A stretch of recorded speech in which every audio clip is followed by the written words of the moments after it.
bit better too. I've been doing my own little, kind of my own little vlogs every day of like talking into my camera, and it's something that's Yeah, we're definitely talk about that. opening up and sharing and just putting yourself out there, being vulnerable, just telling stories. Yeah, we're definitely going to talk about that. Hello, and welcome to Jason Cavness Experience. I'm your host, Jason Cavness. Some things I'm working on right now. I'm a featured speaker at Military CreatorCon in Arlington, Texas, April 16th to April 18th. I'm going to start about how the best time to start is now and how to leverage your content for future opportunities. I'm also the U.S. market business developer for TechBank, a software development firm out of Vietnam. I have 150 developers, so if you have an enterprise level software product you're building on or need to iterate on, reach out to me. And I'm also an Earth Fellow for Earth VC.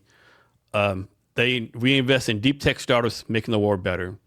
Our guest today is my tattoo guy, Timothy McCarthy. Hi, how's it going? Good morning. Tim, thanks for doing this again. Oh, thanks for having me. It's good to be back. We have a lot to go through, right? You're just such an interesting dude. My moments, it's I have had a lot of life experiences.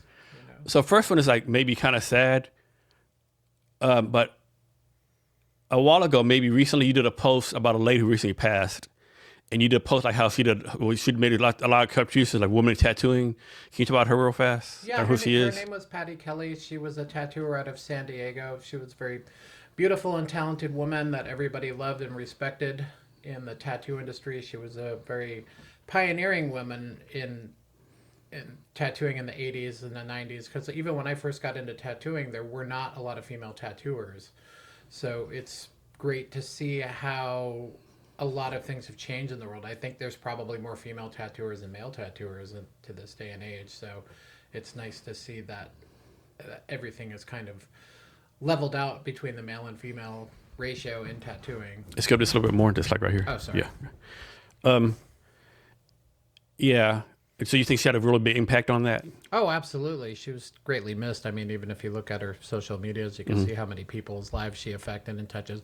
I'd only known her a little bit just from going through tattoo conventions and just knowing who she was my whole career. I mean, when I got into tattooing, the amount of people doing it was a lot less. So you ended up following a lot of people. You would see their work printed in magazines. That was kind of the original social media for tattooing. You would have to wait. Every month, you would have to go wait patiently for the next issue of a tattoo magazine to show up, because that was kind of showing the world what the cutting edge was in tattooing at the time. And it begun kind of a renaissance in tattooing. People started kind of pushing the boundaries and the limits of it. So every episode you would get of one of these magazines, it would just be better than the last. It would just get more and more exciting. And when you had to go buy those magazines back in the day, they kept them back in the nudie section of the magazine store. So, as you're back there trying to find the latest issue of Tattoo Artist or Tattoo Magazine or whatever, there's Penthouse and everything else next to it. So everyone's kind of giving you dirty looks as you're the tattooed guy going back into the nudie book section. Even the early tattoo magazines had like porno ads on the back of them to tell you how far tattooing has evolved. Can you talk about that some? Because I remember, tattoos back in like 60s, 70s, 80s, whatever. Like you had a tattoo, either you were like a U.S. Marine, a criminal, or like a degenerate. But tell me about how like through the years, like tattoos more accepted, like athletes have it. It's more like not a big deal now. I've been tattooing almost every day of my career. I've tattooed people. When I first got into tattooing, the most thing that people tried to do and express with tattooing is keep it hidden. So tattoos are just more visible now. Like I hardly ever tattoo women on their arms or their forearms, and today it's just normal. But people used to bring their work clothes into the shop to make sure that none of their tattoos were visible, because they could potentially lose their job. And I mean, now you can walk into like Target and see someone with half their face tattooed checking you out. So it's become a little bit more acceptable along the way. Yeah, even the military, I go to the gym on Army base once in a while, and you see people like working out. You see all the tattoos everywhere. See some neck tattoos. Well, so it's definitely changed. My shop, Tsunami, since I was in Tacoma, we were not far from the Joint Base. And so I've been in business there for 26 years. I've had that shop. So I was even at work that day on 9/11. So I watched the entire buildup of the military with the Iran and Afghanistan and stuff like that. And so soldiers were coming in, getting heavily tattooed, especially when they would come back on break from Iraq. People, they would call me from their satellite phones trying to book appointments, and I would be like, just go call your mom. If you know, this crazy number would show up on the caller ID and be like, one of my friends called me from a tank or something, you know, or a striker or something, you know, which I thought was cool. But and like if I survive Iraq, I don't give a fuck the Army says. I'm getting my damn tattoo. The Army also changed their regulations throughout the course of the campaign. With They that. did. At one point, their recruitment numbers were so low because everybody was qualified, but because they had tattoos. Tattoos, yeah, I remember that. That barred them from getting in, to the point where they got rid of all the regulations, and then these soldiers are coming and getting their necks and their hands tattooed, and then they went drastically back and said, hey, you better. And they kicked all those people out. So I thought it was fucking straight bullshit. Like these people served 3-4 years in 2 wars, and you just say, oh, tattoos, get out. That was so fucked up. I can just remember coming to the shop one day, seeing the soldier getting his hand tattooed. I'm like, what are you doing? And it's like, oh, they said we could do this. I was like, that might be like a double-edged sword. Yeah. You know, and it kind of, I think, you know, I don't know where it's at now. It's probably somewhere in the it's like I go to the gym once in a while. You see tattoos. Like, haven't seen a face tattoo yet, but I see like neck tattoos and over your hands or whatever. So, yeah, even myself, I didn't tattoo my hands until I was about 35. I wanted to make sure that this was what I was going to do. And now I do have tattoos on my head. I'll never do anything on my neck or face, but my hair is falling out, and you know, you can kind of see some of the tattoos I have. I just think it's kind of funny because I can grow my hair out and you don't see them as much. Yeah. But every now and then I'll fly home to New Mexico and I'll have a nice fresh shave and I'll sit down in the first class cabin and freak everybody out because I got tattoos all over my head. People are holding onto their purses and things like that. But once I start talking to people, they realize that I'm nice. I'll be in person. I have a lot of tattoos, but if I cover like this, you can't see in my long hair or whatever. One thing, like I don't never see me getting like a lip tattoo or a neck tattoo. That seems too painful. I won't do anything like that. I'm 54. I just think if I was going to do something like that, I missed my opportunity. I can't just show up at like 60 years old, like, check it out, I got a skull. Like, it's not going to work. But one thing about the old military tattoos, like the people that you saw getting these tattoos, like in Vietnam, World War II, back then, that generation of people with tattoos are dying off, and you'll never see tattoos that look like that again, because those tattoo shops by the military installations, they would pop up, especially around military payday, and their whole goal was just to get these soldiers in and out. So the tattoos, to begin with, never looked really good, and now when you see them 50, 60 years later, and there's this, you know, crazy shades of blue and green, you know, even the inks that they used back then, we don't use anymore because they were toxic. They had heavy metals in them. There was just some bad colors that you avoided, like reds and yellows back in the day. So it's sad to see that those sort of tattoos are leaving us. But when I encounter like older people with those sort of tattoos, I like to photograph them. I like to document them. I was in Austin, Texas once, and I ran into a guy who had a bunch of actual work from Sailor Jerry from Honolulu, Hawaii, which to me are like owning a Picasso or a Rembrandt or something at this point. Have you heard of this? I've heard that I might be making this up, but I've heard some people, they get a lot of tattoos, and when they die, they have their skin taken off their body and the skin like painted, put on a wall as an art or something. I've heard there's companies that do stuff like that. I know in Japan there's a skin museum where they actually would preserve the skins from the Yakuza. Mm-hmm. So I don't think it's open to the public, but you can look it up. It's called like the Tokyo Skin Museum, and they have the big, you know, back pieces and all that kind of stuff, which I think's kind of cool. It's kind of cool and kind of it's kind of cool and kind of gross at the same time, you know. Yeah, like, but I mean, if you're just gonna burn you up and throw you in the ocean or whatever you're gonna do, I mean, I don't know. I've got some tattoos from some, that'd be an interesting tattoo museum to open up, you know. I'm sure it'll happen. I mean, they already have the bodies exhibits where where they took those people, the cadavers, and they injected them with stuff, and you can see the muscle structures and the vein systems and all that kind of crazy shit. I don't see why not, you know, preserving some of these tattoos, especially if the person who owns them is you know, wants people to continue seeing them. I mean, some of these are great works of art. These people spent, you know, hours and especially hours that like have real meaning to the person. You know, and even some of the tattooers who are no longer alive, I mean, you know, that art dies with you. Yeah. So today is like a kind of a bad or sad anniversary, right? Today's 6 days a year, everything got shut down for COVID, right? Yeah, that was we had a Friday the 13th thing at my shop. You know, we're just coming into spring. Everything seemed to be warming up, and hearing these things on the news about this flu going around. I just kind of rolled my eyes out. I was like, I was no way. But then that Monday, March 16th, 2020, as I walked into the shop with my coworkers, that we were listening to the governor's broadcast live, and he started going on a list of like effective immediately businesses that were shut down. It was like bars, restaurants, this, that, bar, tattoo. So as soon as he said tattoo parlor, I was just stunned. I was just like, huh? And so we got done with that, and I looked at all my guys. I'm like, oh, I guess we're gonna go home and we'll call our clients, and maybe this will pass over really quickly, but it didn't. It didn't.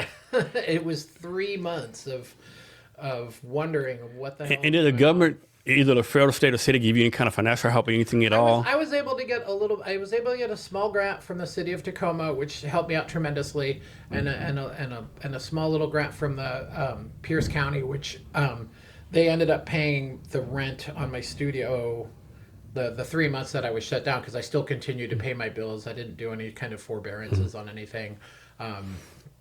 It was stressful too, seeing everything that you had worked for. Yeah, you got employees that you got to take care of. Yeah, I had a few people working for me at the time, so they, luckily they were able to get unemployment. I was able to get unemployment, which I never thought, being self-employed. Yeah, I didn't know you could do that as a small business owner. It was just something they did for the people during COVID, so that it saved my ass. So I know back then it's like a lot of government got a lot of like criticism for what they did not do for small business, but it's like they actually kind of took care of you. I think I was fine. It was stressful while it was happening, but knowing that I kind of gotten taken care of afterwards, and just the amount that I needed. I didn't get anything above and more than I deserved. I just covered what I needed to cover. I was able to carry on, because at that point I'd been working hard for 20 years, but still owning a small business, you almost live paycheck to paycheck. You buy yourself a job. People have these impressions of you as a business owner of like, oh my God, it must be so nice to own your business. You get to come to work whenever you want and do whatever you want. And it's like, yes and no, but that the rent on my shop, that comes up fast. That 30 days, you pay it and you got to pay it again. Yeah, I think the one thing a lot of people were mad at back in those days, he's like, on the news you hear like, there was a loan they're giving out. I can't remember what it's called. I think they were like the PPP or something. People were taking advantages of that. You would hear like, like big corporations getting them. Like, what the fuck are you doing? Like, I remember the Los Angeles Lakers got a loan, Steak and Shack got a loan. Yeah.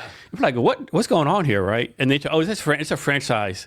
No, you have this big corporation, right? Yeah. I didn't try and exploit any of that or take advantage of that. I'm an honest person. I just wanted to keep my business alive and try and keep the people that I had working for me, have a job when they came back. And then everything changed once the world has changed ever since then. Running a business has just become way harder. Trying to get I'm not saying nobody wants to go to work, but all these businesses struggle to find labor, people that want to do stuff, or I don't know what these people do if they don't want to work. Yeah, I think it's crazy. Like even today, you hear people like, I can't meet in person. COVID, like that was like 4 years ago, right? You couldn't use an excuse, I don't think, right? But people still do. Yeah, I was scared I would never be able to travel again. COVID did it kind of, I don't want to say it ruined my brick and mortar business, because everybody then was sitting at home, and it also did wonders for my business, because at that point I started working by appointment only, and I've never gone back. So I have to do a little bit more work on my phone and my computers and stuff like that. But since I don't have daily interruptions of people coming in while I'm tattooing, it makes my experience while I'm tattooing somebody even better, because so you can focus on that person versus I don't have a person. Hold on a minute, I got to take this person walking in. Yeah, I would have somebody in my chair I'm tattooing, and mind you, like say you had an appointment, you came in 2 weeks ago, we booked it, I drew it. I came into work an hour early, all this stuff just for you, and so I start tattooing you, but then somebody just walks in like, yeah, I just want to fucking talk to somebody about a fucking sleeve, but it's like they just want somebody to talk to and, waste your time, and then when you get to the point where like, yeah, we can do that, but it's going to take a deposit, like the brakes go off in their head and they turn into Scooby-Doo, and they're like, deposit? They just thought like, they're just a big deal, like I'm supposed to just drop everything for them. And then the other side too, if I told people, hey, I'm busy at the moment, I'm with a client, if you'd like to come back later, I'd be happy to sit and chat with you, and well, fuck this place, you guys suck, and walk out the door. So you got to deal with that kind of shit too, with dealing with whatever's going to walk in the door. Yeah, I think with COVID, I think it was interesting, like how different states have different ways to go. Like, But let me backtrack. So first, my travel, right? I traveled my ass off during COVID, right? And to me, it was a great experience. Pretty much one of only 4 people on the plane, no lines, whatever. It was like, how can you travel? I took a few road trips. So Yeah, it's like, man, this is great. Like, like it's just, yeah, it was so smooth, right? And when they did the restriction, they got rid of the restriction, like, oh, well, here we go again. I have a saying, like, if you want to see the worst of humanity, get on an airplane or take an airplane trip. Oh God, yes, it's people turn into 2-year-olds. They won't move a seat. They're like, family sitting together, and and the dad's in the aisle. Nobody will just, even if it's the same aisle seat, people are like, no, this is my number and this is where I sit. Yeah. Oh God, yeah, no, I get it. Yeah, it's the worst, yeah. And then, like, if you're like in the state of Washington, you go somewhere without a mask. Oh my God. Oh, I'd be on a hiking trail in the middle of the desert or in the woods, and there's nobody around. I'm like, yeah, my mask off, and you'd see this other hiker, like 20 feet away, and they're like, put your mask on. I'm like, those are like people that drive with their mask in the car. Yeah. What are you? I'd have to wear the mask every day at work because we were so busy once we were finally opened back up because people had been sitting at home for months collecting unemployment. There was kind of a boom. Everybody had a little bit of dough. They got the stimulus checks and things like that. So it's like I would open up my emails, man, and every day there'd be 20 or 30 people wanting to get tattooed from me. So it was kind of a nutty time, and I'm sitting there just trying to tattoo as much as I can, but wearing those masks after 8 hours a day, I'd get home from work and like my chest would hurt, and so I was super stoked the day that we could finally take that off. And then I would go to Texas and like, we're also like, dude, you got to take that fucking mask off in Texas. Oh yeah, I went to Utah. I took a road trip to New Mexico, and I was in Moab, and I went into a restaurant, and they were just like, everybody was sitting next to each other, but at the same time, I also had friends that died from COVID, so it wasn't all necessarily like yeah. And I think I could be wrong, but I think if you look at the stats for all the like pro masks and anti masks, I think the stats were pretty much the same as for people dying from COVID. If you could smell my fart wearing a mask, man, that's going to tell you how good it's going to work. So. And then these masks, they weren't really like medical masks either, right? They really didn't do anything. I had a friend who, right when they shut us down, he was working on a job site or something. He had cases of those, like impossible to get, like N95 masks. So I was pretty stoked. He's like, here, dude, I'll give you a case. So I felt like I had won the lottery or some shit because I was like, cool, I got this unobtainium mask, but those things are so thick and so heavy. And right before we opened back up, I had a few friends that I was close with come and I tattooed them at the shop because I wanted to see what tattooing was going to be like under these new guidelines set by the government. And not just figure it out on the first day of school with these people. Like I wanted to be prepared. And one of the first days I had to wear one of those masks, like after about 20 minutes, I almost had a panic attack because I was just like hyperventilating in this thing. My glasses would fog up, and right as I was about to start a line on a sharp corner or something, it's like, and then your face is all breaking out because of like just breathing, just changing all the chemistry on your face. And so it wasn't my favorite time in tattooing, that's for sure. I think another challenge back then too, the government gave us so much information that was right or wrong. Like one guy, he said, "Oh, masks are no good because they didn't have enough masks for nurses and medical people." Then they said, "Oh no, we need a mask now." Yeah, I had a friend who was a doctor. She had to wear the same mask for like almost 2 months. Yeah, I don't know. Definitely a lot of mistakes were made about all back then. And the thing is that COVID's still around. Like, and one thing I know people were deathly sick but didn't have COVID. I had a flu in February of 2020. I was up DJing in like the clubs here in Seattle, and I was in a lot of dance clubs with a lot of people. I was really heavily into electronic music at the time, and I had got a flu that it punished me. Like I was in bed for like 2 weeks, and it just and I kept telling my housemate, I go, it just felt weird. Like there wasn't really a test for COVID at the time, and so. I did lose my sense of smell and taste for a while. I remember testing out different like habanero hot sauces and things like that. I was like trying to figure out what I wanted for dinner was either going to be crunchy or chewy, because there really wasn't a lot of taste. But I guessed I had COVID, but yeah. Never officially. I'll never know, but yeah. I've never been that fucking sick in my life. It's probably COVID. Especially you can't smell and taste. For a month after, like it was probably brutal. COVID, yeah. And then I did get vaccinated, and then I did get COVID again in 2021. I had a friend of mine who went out to the Burning Man, had an unofficial Burning Man out in the desert that year, and I think 20 or 30,000 people went out there. And so when he came back, I had kind of a little party at my shop. and everybody at my party got COVID from this guy. Oh shit. And I don't think anybody got it very serious. When I had it, because I think I had the vaccination, I thought I had like really bad allergies. So I went and got tested just kind of satirically. I was like, oh, I probably got COVID. And then I'm in the middle of the desert driving. I was on my way back to visit my mom. This was in like September of 2021. And, a couple days later, I'm just out in for some reason, I didn't get my results back from the county for like 2 or 3 days. And by this point, I had a road trip scheduled. And literally, I was like in the middle of Idaho when I got the notice that I had tested positive. So I just hung out in Idaho for an extra day or two. I felt fine by that point. I didn't feel like I was contagious. I didn't think it was the outbreak monkey, traveling across the country at the time. But The thing is, nobody else got sick around me. Even my son, we did a brake job on his car like the day before, and we sat side by side for a couple hours, and he never got sick. So the thing is, COVID. Like I don't think people know, but COVID is still around, right? COVID's still here. It's not going away. There's still strains of it. It's just like no one really tests for it anymore. I know somebody that got it not too terribly long ago, but I mean, the only reason why I was scared the most was that I'd never be able to leave the country again. I love to travel. I love to go all over the world. And so I had to like bite the bullet. I don't know. I can't say anything about any of that stuff because I'm not educated enough. The tinfoil hat people, there were the people that got vaccinated, the people that didn't. It's polarized everything. I'm going back to hear all those. I don't say the scare tactics, but you see in the news like villages in Italy, a bunch of old people dying. Overseas people dying. The first case we're here in Washington, people dying. Right, the news like COVID equals death. Right. Yeah, and even going into the grocery store, if you coughed, people would look at you or want to beat you up. Like I remember there was a meme. This guy had a sign. He says, "I don't have COVID. I just smoke dope." Yeah, I've seen that.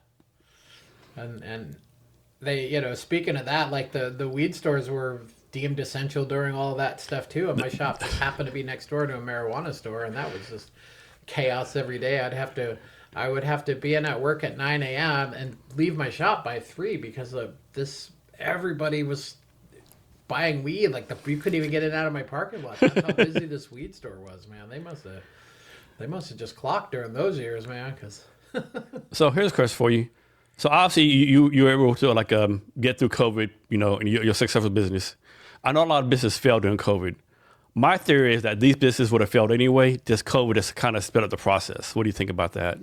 I think it really hit the restaurant industry hard, making everybody sit so far, reducing the amount of people that could be seated in their restaurants. I know a lot of restaurants and bars made some makeshift outdoor seating areas and things like that.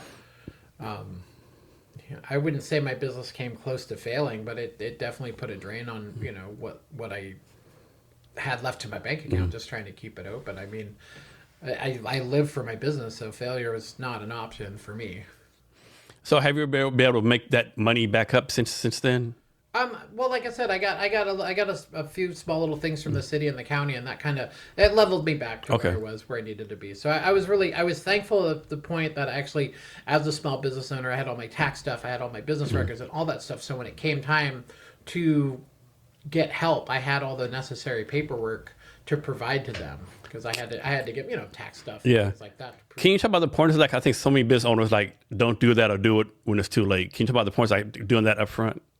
The taxes I lose sleep over it. I mean, you don't want to get behind on that because the penalties and the interest on the IRS are insane. So when one of the things I learned when I learned how to tattoo was also the accounting side of my business and stuff and how to stay on top of it. Now that was just kind of beaten into me, like, don't get behind on your taxes. Cause the second that you do, it's just going to snowball. I mean, I know people that, they're trying to dig their way out of holes cause they didn't file for 10 or 15 years. And that, to me, it's not, that's just not where I want to be. I just take care of it.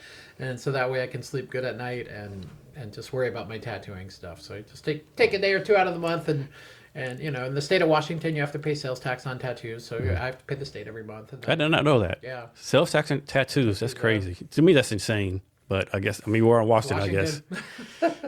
Man, when I think sales tax, I think like actual products, like cars and like. And I've asked them that. I go, what's tax? Is it the labor? Is it the materials? But I just pay it, and it is what it is, Yeah. To me, it's like that scene in Goodfellas where, every now and then you just got to take an ass beat. That's the cost of being in business in this state. Oh, man. Yeah.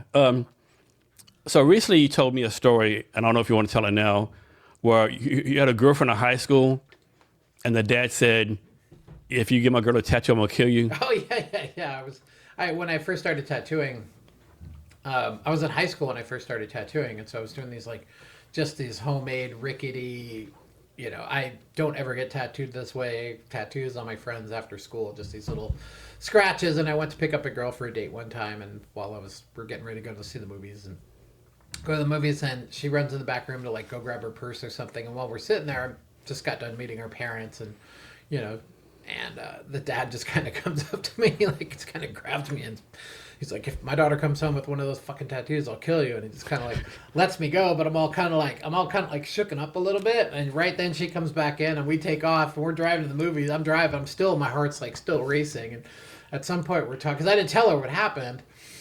And she's like, "Oh, I think I want to get a tattoo from you." And I was like, "That's not a good idea." I was like, "Your dad's a cop. I'm not. No, fuck no. I'll end up in the weeds somewhere out in the fucking desert in New Mexico." So.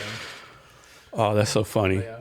And so one thing you started doing is I think it's called Stories from the Clipboard, where you take your phone, record yourself drawing artwork and just telling stories. Yeah, it's a new Instagram channel that I started. It's called Tales from the Clipcord. And the clipcord is the actual, when you have a tattoo machine and you see them hook up an electrical cord to it, it's called a clipcord. That's a term for that. So I don't necessarily know what I'm doing with this new Instagram page. I've got a lot of stories, and I'm trying to tell them in a 1 to 2 minute segment, so I'm not dragging, telling these long-winded stories in tattooing, and I'm trying to just keep it neutral. I'm trying not to be "Oh, tattooing was so much better in the '90s. Oh, you missed it, blah blah blah," because there's enough of that narrative out there with tattooers. This is just kind of me, just sharing some of my experiences of in the tattoo shop, because it's the way that the structure of the tattoo shop is, to me, is no longer where everything changes and evolves. So how the tattoo shops were in the '90s are completely different than how they are now. Not saying that one is better than the other. Yeah, there were some wild times in the '90s, but now, to me, tattooing, it's it's safer, it's more calm. The clients know a little more what they want. The tattooing has evolved so much that the things that I do every day were definitely not the things that we're doing in the '90s. So with this new Instagram account, that's all I'm trying to do, is just tell kind of non-biased stories, just things that happened. And I've had the opportunity to work with a lot of amazing tattooers, some of the people I feel are some of the best in the industry. So being able to have these moments and stories with them now, especially that I'm older, it means a lot to me. And I'm trying to figure out a way of just sharing them. I'm not trying to make fun of anybody. I'm not trying to throw anybody under the bus with these stories or make them look bad. It's just trying to satirical stuff that I just find funny along the way, because I've worked with some amazing people. I've worked with some crazy people. I worked for this guy in San Jose, California in 1992. His name was Little G. He looked like the dude from The Big Lebowski. I mean, the gray hair, the goatee, the sunglasses. But this dude had no fucking front teeth. They'd all been knocked out in prison. And he was just kind of a lunatic. It was him and his girlfriend, and they lived inside this tattoo shop. And if you ever live inside your shop, eventually you're going to start to go crazy, in The Shining kind of crazy. And I worked for these people for about 2 years, and they were always really nice to me, but everything around them was this fucking hurricane. I think on the first days of work, he got in a fight with somebody out in front of the shop and hit him with a hammer or something, and told the dude to kind of fuck up. Amazingly, the cops didn't show up, but I remember my mother calling me how's your new job? I'm like, that's great, Mom. The good old days of tattooing. I don't know if it was good old days, but there weren't a lot of tattoo shops, and these types of people were the gatekeepers of tattoo shops. I mean, you would be hard pressed to find a shop in these towns that didn't have a Harley parked out in front of it or something like that. And I found these people just by mistake. I was looking for another shop. I just moved to San Jose, and I opened the door, and they're like, "Come on in." And so it was the start of this, crazy 2 years of my life. And he eventually, he ended up getting murdered, unfortunately. They moved out to Las Vegas eventually, and I mean, if he's hitting people with hammers, that's probably not a big surprise. Yeah, I mean, it wasn't. He wasn't afraid to have a confrontation of stuff. Things were just different. Like I said, they were just different back then. And these people had a lot of young talent that came and worked for them despite their insanity, you know, I was still able to make a pretty good living because they were good at promoting their shops and the people that work for them and stuff like that. But like, you know, one example was this guy's girlfriend would go out of town for a weekend, and he would be, like I said, they lived at the shop, and he would go on some kind of like drug bender, probably meth or something like that. And like, you know, I'd come to work in the morning and the whole shop's all fucking rearranged, all fucking tweaker. But I'm like, what the fuck? Like, so I'm trying to put the shop back together because I got an appointment coming in. And one day this couple comes in, and it's just kind of a nice couple, you know. Oh, hi, how's it going? You know, oh, we're just thinking about getting a tattoo. Like, you tell they've never been in a tattoo shop before. And walking into tattoo shops, fucking, it's a scary thing if you've never been in there, especially back then. You don't know what the fuck's going on, like. And so these people walk in, and you know, I'm finally just getting them calmed down because they're asking like, how do you sterilize stuff? Does it hurt? You know, just all the questions that you kind of ask when you walk into a tattoo shop. There weren't TV shows. People didn't have as much knowledge about tattooing as they do now. Now they know everything. They know what brand of ink you're using, all kinds of shit before they've even sat in your chair. So trying to educate each person as they come in. So I get these people calm down, and then all of a sudden my fucking boss walks in. He's got no shirt on. He's wearing these like pants with like skulls and flames that look like some MC Hammer fucking pants. He's got a fucking Bowie knife this big. His hair's all fucking out. These people look terrified. It's like, hey man, check out what I just found in my room. And he's like taking this knife and he's juggling it back and forth. It falls out of his hand, sticks in his foot. There's a fucking blood squirting out of his foot. He's like, oh man. He's like wiping blood all. And I'm like, get the fuck back in your room, dude. Just don't even fight. And these people were like, they were fucking gone. Like, just see it. I mean, it literally looked like something out of a fucking movie, man. This guy, a big biker guy, he's got a big dragon tattooed on his stomach. He's all sweaty because he's been up all night. Oh my fucking God. Oh my goodness! And I mean, this was just one day of working with these people. And that's like 2 years of your life like that. Yeah, fuck yeah, man. Because so you need to start a YouTube channel just on your 2 years in San Jose. Yeah. But you know, some of the stories you can tell, some of you can't. Yeah. So these stories you're doing now is the plan to do one a day, or just doing it when inspiration hits you? I don't want to race to it. I want to take my time and think of how I want to tell each story and when I want to do it. I'm not trying to. I've only had it for maybe about 2 weeks, so I'm not. It's. I want it to build slow, and then eventually, once I can kind of get it up and going, and if it works, then I want to invite my other. I have so many friends, and just they could send me like just a 1 or 2 minute clip, and I could repost it for them. So I want to include other people in this, not. I don't want it just all to be my stories. I got enough stories, but it'd be nice to intertwine some of my stories with other stories because I've been tattooing for 37 years, so I've got different decades of time periods in my life. I mean, even my own shop of having it for 26 years, you know, there's tons of stories that I have there. That's just, you know. And you're also like a professional DJ also, right? I don't know about professional, but... I mean, you're pretty close professional. I mean, you get paid for it, right? That's professional. I haven't done it in a long time. I was into it for a while, and now like I said, I'm 54. I'm a little bit older. Like, I can't stay up late anymore. Like, the thought of like going out till 2 a.m. just doesn't. So I think the last two times you DJ was at New Year's Eve in Tacoma, and then you DJ'd at Burning Man, right? Yeah, I DJ'd at Burning Man last year. That'll probably be the last time I'll go.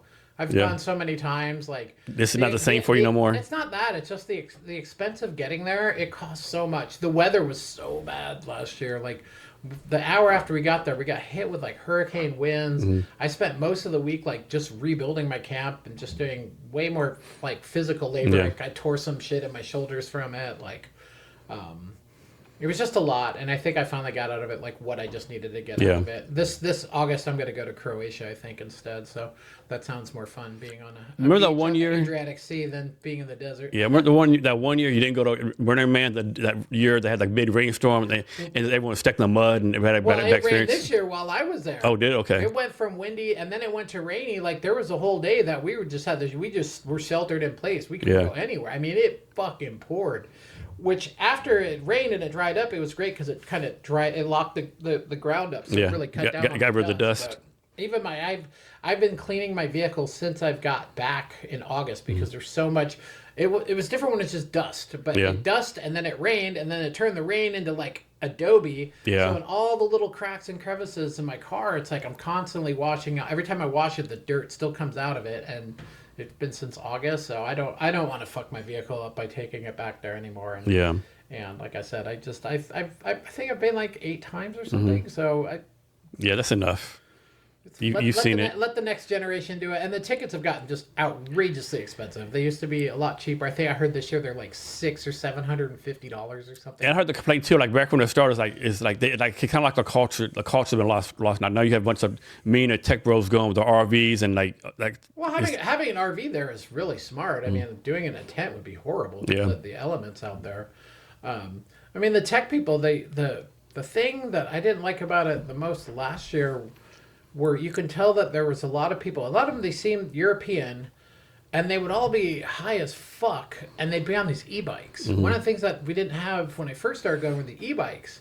And now you got these people that are basically on motorcycles, and they're whizzing around 30, 40 miles an hour. I mean, just flying. Not even paying, because there's so much shit to look at that they're not even looking what's ahead of them. Like, I had an air horn, I'd see people with an e-bike, and I'd, kind of snap them out of it, because I didn't want to get hit, because the e-bikes are heavy. Have you ever picked one up? Yeah, they're heavy. If you get hit by one, you're gonna get some bones broken. And so I think that was one of my biggest turnoffs of Burning Man last year, was just trying to like casually enjoy where I was at. Everybody's just all like fucking chewing their faces off, fucking just going too fast on those things. Yeah. So you done with DJing forever? No, I'll still do it. I don't have the drive to like want to put on shows and things like that, because in order for me to do stuff like that, I have to be my own roadie. I have to drag all the fucking speakers and the generators and all the stuff and make the flyers. It's extra work. If I could just show up someplace and play, yeah, that'd be fun. But if I have to be the one facilitating it every time I want to DJ, I just don't want to do it like that anymore. So you'll probably just keep on doing maybe DJ parties at your own private tattoo place? Yeah, I mean, we want to do, since my tattoo shops, there's an art gallery located within my tattoo shop. It's a really big, awesome space. We want to do some sort of a spring tattoo show. I want to try and get a hold of some of my, even though I know it's already spring, I should probably get on the ball with this, but get a hold of like a lot of my friends to see if they want to submit any artwork, paintings, drawings for this event, and try and keep it here in the local region, just to kind of give everybody, just a little something to kind of bring the tattooers together, something to give some of the local people just some notoriety, so people get some exposure, I guess would be the word. And then usually after the art show, within the gallery we have a small little DJ booth, so we can cut loose and play some music and just have a little bit of fun in the space. Yeah, one thing about being live, you meet so many interesting people, right? Because like I got a tattoo from you a couple weeks ago. You took me to a place called Huckberry Inn. You introduced me to people, Huckberry Inn, yeah. And like, there's so many cool places, like so many cool people out in the world, like just, yeah. Yeah, the owners of that place are awesome, man. They have been in the mix in Tacoma since I've been in Tacoma. They've been nothing but amazing to me. I love Jamie, I love Greg, Joy, everybody that works there. It's I feel lucky because it's walking distance from my shop. I can just walk 2 blocks and just enjoy their amazing food and the vibe of the place. They've got really awesome pinball machines. A lot of the artwork in there is from a local poster artist. His name's Art Chantry, and then I gave them a bunch of posters from my best friend Delano in Albuquerque, Delano Garcia. So the decor of the place is really awesome. They really try and keep it. I remember that day we was there that someone said, "Hey, I'm from Albuquerque." Oh yes. You like I speak Albuquerque. Yeah, I do speak Albuquerque. So they see my friends' posters in there, and for the people who are from Albuquerque, they're just like, "Whoa, how is this here? We know this, but how?" Like, so they're trying to connect the strings on all that. So. And you had told me it's gonna be crowded. We got like 3:30. It's always like jam packed with people already. They open at 4, from like 4, maybe 12 or 1. I've never been there late. I always get there like right when they open, because usually that's about the time I'm done tattooing. And sometimes they have the thing that they specialize in there, like these baked potatoes. And they're so big, right? Yeah. I order one. They do baked potatoes and personalized nachos, but both are like extra fancy. And I was like, "There's no way this is just one baked potato right here. There's no way. This is like a baked potato on steroids." It was so good. Jamie, one of the owners, she's owned several restaurants. She started at the top of Tacoma, so every menu that woman has ever been attached to, there's never been a bad thing on it, man. It's always they've helped make me the man I am today. And so you've been in Tacoma since 2000 or before then? 99 is when I moved there. Okay. 99 I moved there. I worked in Tacoma. All right, I lived in Tacoma, but I was working here in Seattle up on Capitol Hill. It's a shop called Lucky Devil. It's no longer around, even the building's been torn down. But I worked there for about 2 years. I just got tired of the drive. Not so much driving to Seattle every day. I was just driving home. Like if you had a slow day or a bad day and it's dark and it's raining, that drive from I-5 to Tacoma sucks. And so in 2000, I pursued the possibility of opening my own shop, and by hook or by crook, I did it. So can you talk about this term that you always hear, Tacoma grit? Oh, I mean, they refer to Tacoma as the gritty city, but I think I think just a I don't even know. It is kind of gritty. It's got some old, it's got some new. Tacoma's not a bad place. Tacoma lives on these old laurels that it's hard and it's gangster and you got to wear a bulletproof vest to go there.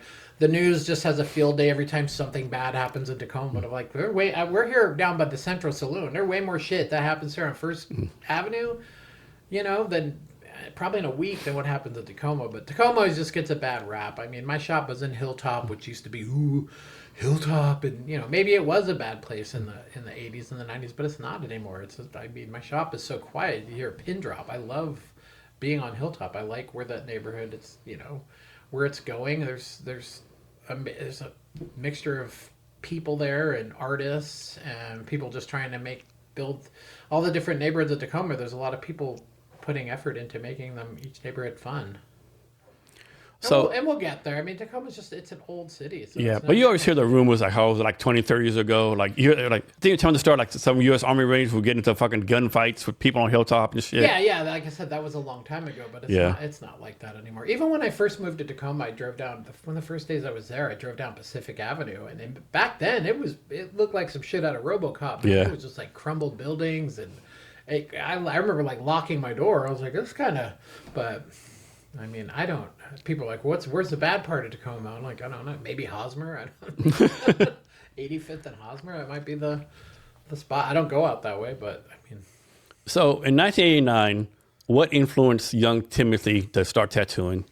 Well, I got my first tattoo from a friend of mine at a party, and when I was looking at his portfolio, I was looking at his drawings and stuff like that, and I just kind of told myself, I was like, I can draw either just as good or better than this person. This is kind of an interesting. I'd already been drawing and painting and doing lithography and printmaking, and so I just looked at it at airbrushing. So I just kind of looked at it as like just a different medium, and so I got tattooed with like a homemade machine, and basically it's like the same. Like how they build them in prison. Mm-hmm. You've got parts of a rotary motor. You've got parts of big pens. Things are held together with like duct tape. Like it was just this janky ass thing with a little motor with the needle I made out of like a sharpened guitar string. I'd take a guitar string and put it like on a sharpening stone, and I just built this machine, and it sat on my shelf for a minute. I built it just for the fuck of it. And then one day one of my friends came over and kind of was like, "Come on, bro, I know you can do it." So I tattooed a Tasmanian devil on him, and he went to school and showed his friends, and then that was the rest of it. Just after that, he was kind of a popular kid, so every day after school somebody would call me up, and about every third day I get an angry parent calling me.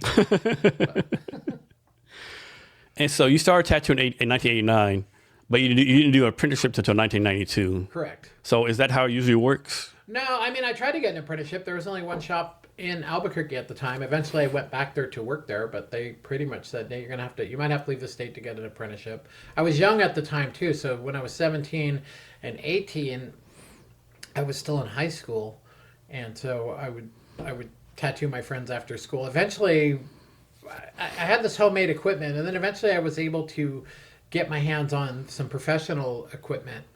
And then on top of it, I knew that there were safety elements to all of this stuff. So it was actually my dentist that actually helped me. He taught me about sterilization and cross-contamination prevention. So that was, even from day one with what I was doing, I wanted to make sure that I was clean with what I was doing, and I wasn't trying to get anybody sick from doing this stuff. But I knew I needed more knowledge. I had another friend, his name was Big Ed Tafoya, and unfortunately he passed away a couple years ago. But he was in the punk rock scene in Albuquerque, but he also lived in San Francisco, and he worked at this really famous shop called Erno's on Fillmore and Haight Street. And he would come back and forth between Albuquerque and San Francisco. When he would be back in Albuquerque, I would hang out with him and drink beers with him and stuff like that. He tattooed me a couple of times. But he showed me a lot of the basics because when you first started tattooing, you needed to learn how to build your needles. You couldn't just buy all this equipment like you could now. You would buy these loose needles, and usually one day a week you'd sit with a soldering iron for many hours grouping these needles together, and you'd have to solder them all together, clean the flux off them because it was like hydrochloric acid, so you had to put them in like baking soda and water, clean them off, dry them, bag them, put them in an autoclave, keep a log of the, kind of make a lot number of these things, and then the autoclave had to have what's called a spore test to make sure that it's working properly to kill like hepatitis spores and things like that, which most kids couldn't even tell you how the fuck autoclave works this now in this day, this day and age. And so it was a lot of work. There was a lot more you had to do in tattooing to be a tattooer. Even building out my first shop, I had to build out a special room that was plumbed for all my disinfecting and sterilization procedures, with sinks and plumbing and a room just to, Because y'all actually get expected by the health department, right? well, we get there's the depending it depends on the city and the government. Like the state of Washington has their own tattoo inspector. It's not necessarily the health department, but it just depends on. But somebody comes by and checks it out. But tattooing, if done right, we were always self-policing. We were aware of the fact of things like AIDS and hepatitis. So everything we touch, even to this day, it's coordinated what I'm touching. And then even when everything's done, making sure everything's wiped down and disinfected. And now we don't even need that room to autoclave and sterilize stuff, because now everything I use is disposable. And so I like that. I mean, as long as I've been tattooing, we've always used brand new needles on our clients and stuff like that. But the tubes that we use, these little silver things, you have to clean up. You put them ultrasound, clean them, scrub them, bag them, dry them, autoclave them. Make sure everything's good. It's just like a piece of surgical equipment that they reuse. So if everything's clean and done right, there's absolutely nothing to worry about. But it's a lot of extra work and a lot of extra process. And if somebody that doesn't know what they're doing, there's too many areas that could be skipped or missed along the way. So I really enjoy using the disposable equipment now. I just feel that it's safer than ever for me and my clients, because I would have to go back and expose myself to all of my clients' stuff, because you take these tubes off and you put them in a thing like a chemical, and then you wait till you got enough of them, and then you do this whole run of sterilizing all of your equipment and stuff. So let's suppose you tattoo someone for an hour. How much total time do you actually spend on that guy? Like prepping, cleaning up afterwards? There's probably at least a half an hour before and after, probably about 15 minutes before and Okay. after. It's like a lot of the stuff's done even before my client shows up. I usually get to work about an hour early every day just to make sure I've got my drawing ready, everything ready to go, so that way by the time you walk in the door, it's like, here's your drawing. If we have to make any last minute changes, we do it. If not, we're all set up and ready to go. I mean, I've tattooed you enough times, so Yeah. I work hard at what I do. I make sure everything is ready for my clients. There's nothing worse than I hate is walking into a tattoo shop, or I used to have people that work for me, and these people would have an appointment for 2 or 3 weeks, and they're like, "Hi, I'm here for my appointment," and then the artist is like, I didn't fucking draw anything. So they're off. I gotta smoke a cigarette. I gotta eat my lunch. And next thing you know, like 4 fucking hours has gone by, and this person's still in my lobby. I'm like, what the fuck? Why didn't you just tell them to come at 4? You give them an ounce of hope to show up at noon. So it's like tattoo tardiness is like one of my hugest peeves, man. It's just like, when you tell someone to be there and be ready. Because if they want to sit there all day, I would get up and leave. I'd be like, fuck this. Like, Exactly. you don't have my drawing ready? I'd sit here for fucking 3 hours. You're wasting my fucking time. So Well, talk about this. Not only for tattoo artists, but like anyone in general, the importance of like practicing and learning your craft. Like the importance of getting better at your craft day after day. the what? And the importance of getting better at your craft day after day, regardless of what you do. Like your craft. Like the importance of getting better at your craft, get better at what you do every day. Well, I work hard. I try and improve it on every day. I try and do every tattoo better than the last. I really focus on the customer service at my studio. Again, treating people great, being super friendly when they walk in the door. Just giving them a really good experiences along with a good tattoo. And since my shop's not a high volume shop, I can put all my efforts every day into each tattoo that I do. How important is it to be like a great artist, to be a great tattoo artist? Oh, I don't know. I'm not one. I just try my best. Yeah, I think you're being a little bit of a humble there. Yeah. But, that's just the way it is with tattooing. Nobody was like, oh, I'm the best. That's kind of a dumb mentality, because I just want to always keep better and keep getting better and better. And some people, I don't even know how they do it. I look at these other artists, and they do these big projects. They they're fucking painting, they're making books, they're doing all this stuff, and I'm like, how did they must get more hours in the day than me? Because I'm up early and I work late, and I still don't feel like I can accomplish that much. So I was 20 until I was 50, but now I'm about to be 54. I'm starting to feel my age a little bit, so I'm starting to accept the fact that I'm an older tattooer, and so now I just, I know I have more years behind me than in front of me, so I'm trying to make the last whatever I'm going to ride this wave as long as I can. So, having said that, do you feel like a responsibility to like mentor and teach younger tattoo people? Yeah, I mean, to be able to pass down some of it, I don't want to act like a know-it-all. I don't want to, be like, oh, it was so much better then, or blah blah blah. But I mean, tattooing's a craft. It's handed down. That's the whole point of apprenticeships and things like that. You're kind of handing it over to the next generation and seeing what they can do with it. So I couldn't even tell you where tattooing will be in even 10 years from now. It's just people value themselves because they've got 1,000,000 fucking followers, and I don't know. It's a strange world. Do you ever see the day when there's no more human tattoo people? It's all AI robots doing tattoos? No, God, no. I think people would probably put a fucking dildo on the end of the robot arm before a tattoo machine. So. I like the human connection of it. Yeah. Like these people that go under like full anesthesia. I don't get it. Just to like fall asleep and wake up and just be a complete fucking douchebag with your got my whole fucking tattooed. I spent 7 years getting my whole back piece tattooed with no anesthesia. Like it hurt like fucking fuck. Some of those parts were terrible, but you feel you earn that kind of shit. So having that kind of a tattoo, you're like, fuck yeah, I earned it. I didn't just like go fall asleep and wake up with this. Like, because if I had to sit there and, usually they have like 5 or 6 people working on them all at the same time. And for me, if I had to just sit there and listen to a heart monitor beep or whatever the fuck, like it's not for me, man. Like I like getting to know my clients. I like becoming friends with my clients and the friendships that develop and the trust that develops over the years. I mean, I have clients in Tacoma that have been tattooing for the last 26 years. I have clients in Tacoma whose kids I'm tattooing now because I tattooed their parents 25 years ago. So there's a lot of people that I'm connected with in Tacoma, and that's why I've never moved away. Because I would hate to have to start over my career, and even when I go back to New Mexico and work at a shop called All Is One.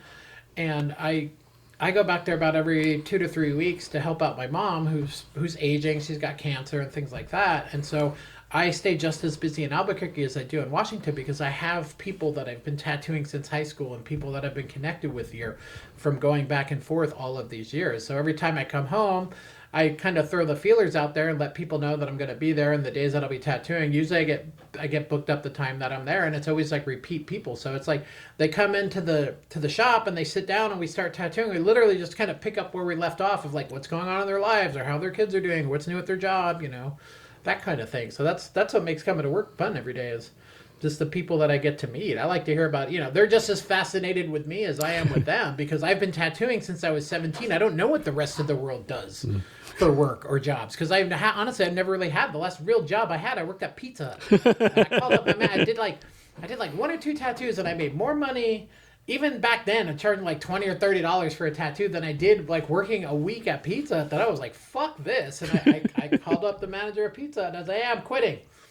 And the guy's like, yeah. And I go, yeah, I'm going to be a tattoo artist. And he just kind of laughed and chuckled and said, okay. And I was like, click. And I never worked a fucking regular job then. I put my intentions on finding my apprenticeship, which my apprenticeship was awesome. It was very dignified. It was a great experience. You hear some tattoo apprentice stories where these apprentices have to do all this fucking stupid shit and do all the, get your boss coffee at 3 o'clock in the morning. They act like they're this little slave to learn how to tattoo. Luckily, I didn't have any of that. My apprenticeship was very dignified, and I worked really hard, and I was treated and respected really well. So you worked in Colorado, California, New Mexico, and here in Washington. Yeah. Is pretty much the tattoo culture the same every place, or is it different places? I mean, it's different in different places. I mean, you go out to New Mexico, it's got a little bit more of a Southwest. People tend to get, yuccas and cactus tattooed on, where here they get more like trees, like, evergreen trees. So there's some things that, everybody's kind of loyal to their soil a little bit. And, here they get Mount Rainier tattoos on them. There they get the New Mexico Zia. So since the 90s, we talked about something earlier, but like what's really changed in the tattoo culture besides it being more open and stuff like that? Oh God, I mean, So one thing, I guess, the tattoo magazine with the porn magazines no more. Yeah, they started taking that stuff out. Tattooing started cleaning up its image, so to speak, a little bit, because that's all we were really striving for in the '90s was like trying to make tattooing more acceptable. Because we're like, make tattooing more acceptable. Now we're like, we want to take that back, but but we want to, it wasn't. We wanted to just show people that not every tattoo person with a tattoo is a bad person. I mean, I don't. People, this whole theory of like, oh, you're just tattooing criminals and prisoners. Like, most of the people. First of all, prisoners can't afford to pay, probably. Yeah, those kind of people that get those kind of, they get them where they get them, in jail. Like, people don't come into my shop from jail to get tattooed. I got 8 kids turning 18. I got, people get tattooed for so many different reasons. People get tattooed when they get divorced. People get tattooed when they get married, when people are born, when people die. Like, there's so many, everybody's got their own story as to why they get tattooed. So it's you can't just generalize that. Even my own story is just my story, and everybody other tattooer is going to have their own version of events of things. Yeah. So I don't, I just kind of explain things as I've seen them and not trying to act like I'm some sort of expert. Yeah. I remember a few years ago, I was going to Dallas, and you recommended a tattoo shop in Deep Ellum, right? So I was going there. So me and my 2 nieces had matching tattoos. So where I was there, at least those, like, 4 instances, a mother and the daughter came in, like, in 1 hour, like 4 of them, like, getting tattoos, like, and that's kind of blew my mind, right? Yeah, I have one family I've tattooed the granddaughter, the daughter, the mother, and the grandmother, like 4 generations of people. That's cool. And the oldest person I ever tattooed, he was 91. Was that his first tattoo? No, this guy was cool. This is a good story. I forgot about this story. But it was in Albuquerque, and I would say maybe 1992, maybe 93 or 94, whatever. And it was a Saturday afternoon in the shop. I was at Route 66 Tattoo, and just busy ass day. I mean, Saturdays used to just be from the time you open to the time you close, man. It was just a shit show because everybody had off from work and everybody just ran down to the tattoo shop want to get tattooed on Saturdays. And so I'm standing there, and at first glance, it just looked like somebody was bringing in their elderly grandfather. This guy was kind of cool. He had like a Acapulco shirt on and stuff like that. And so he comes in and he's like, yeah, my grandfather wants to get tattooed. And I look at this dude, and he's got tattoos he's got all this cool shit, every traditional thing you'd ever seen, like the ships, the skunks, and he had like a gold tooth, and his hair was all slicked back, and he was an Italian guy from visiting his grandkids from like New York or something. So we kind of talked like this a little bit, New Yorker and stuff. But this dude had chicks' names fucking crossed out there, and there were varying degrees from like dark to light from over the years, like. When this guy was younger, he was just handsome and just fucking crushed ass. Like, I was just like, and so the last tattoo I did on him, I covered up one of the names and I added one more, and he was like, yeah, this will probably be like the last one. And I was still kind of wet behind the ears that I was like, please just don't like have a heart attack or something. Because when you tattoo old people's skin, it's like tissue paper. You have to be so fucking gentle. So I tattooed him, and and he left, and after he left, I was like, man, I want to be that dude. Like, that fucking well played, man. You did it. Like, you crushed all the ass. You got a tattoo. Like, I want to be you. And I wish I had just documented the tattoos that this guy had, because they had all the fucking cool shit. So I knew probably when he was younger, he was like that dude at the bar with the tattoos that the ladies just fucking swooned to. The bad boy. Oh, fuck yeah. So how would you describe your artistic style? I don't know. It varies because I design stuff for people for what they want. They give me the idea, and then I design it. So that's the one thing that I like about tattoos, because I never have to be out of ideas. When I sit and just look at a piece of paper, I don't know what I want to. I don't know what I want to draw or paint anymore. Tattooing has sort of robbed that from me. But you can come to me and give me an idea, and I'll instantly, something will come to mind. I'll think about it. I'll marinate it on it. I've got lots of books, so it's each job.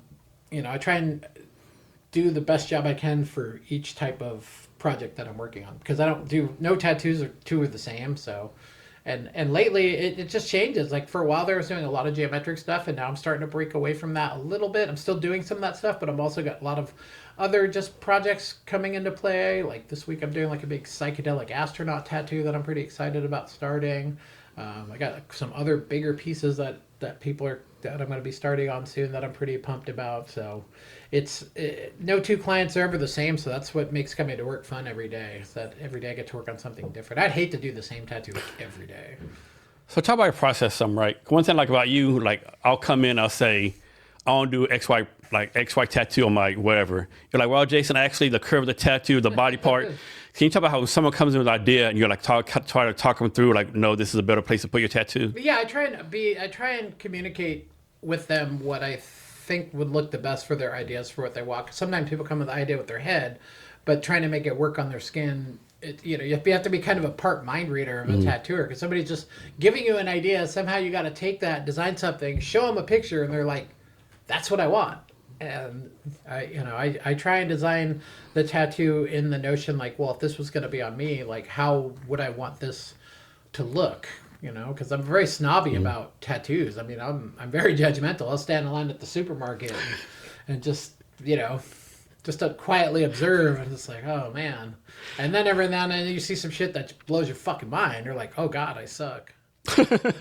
That's so good.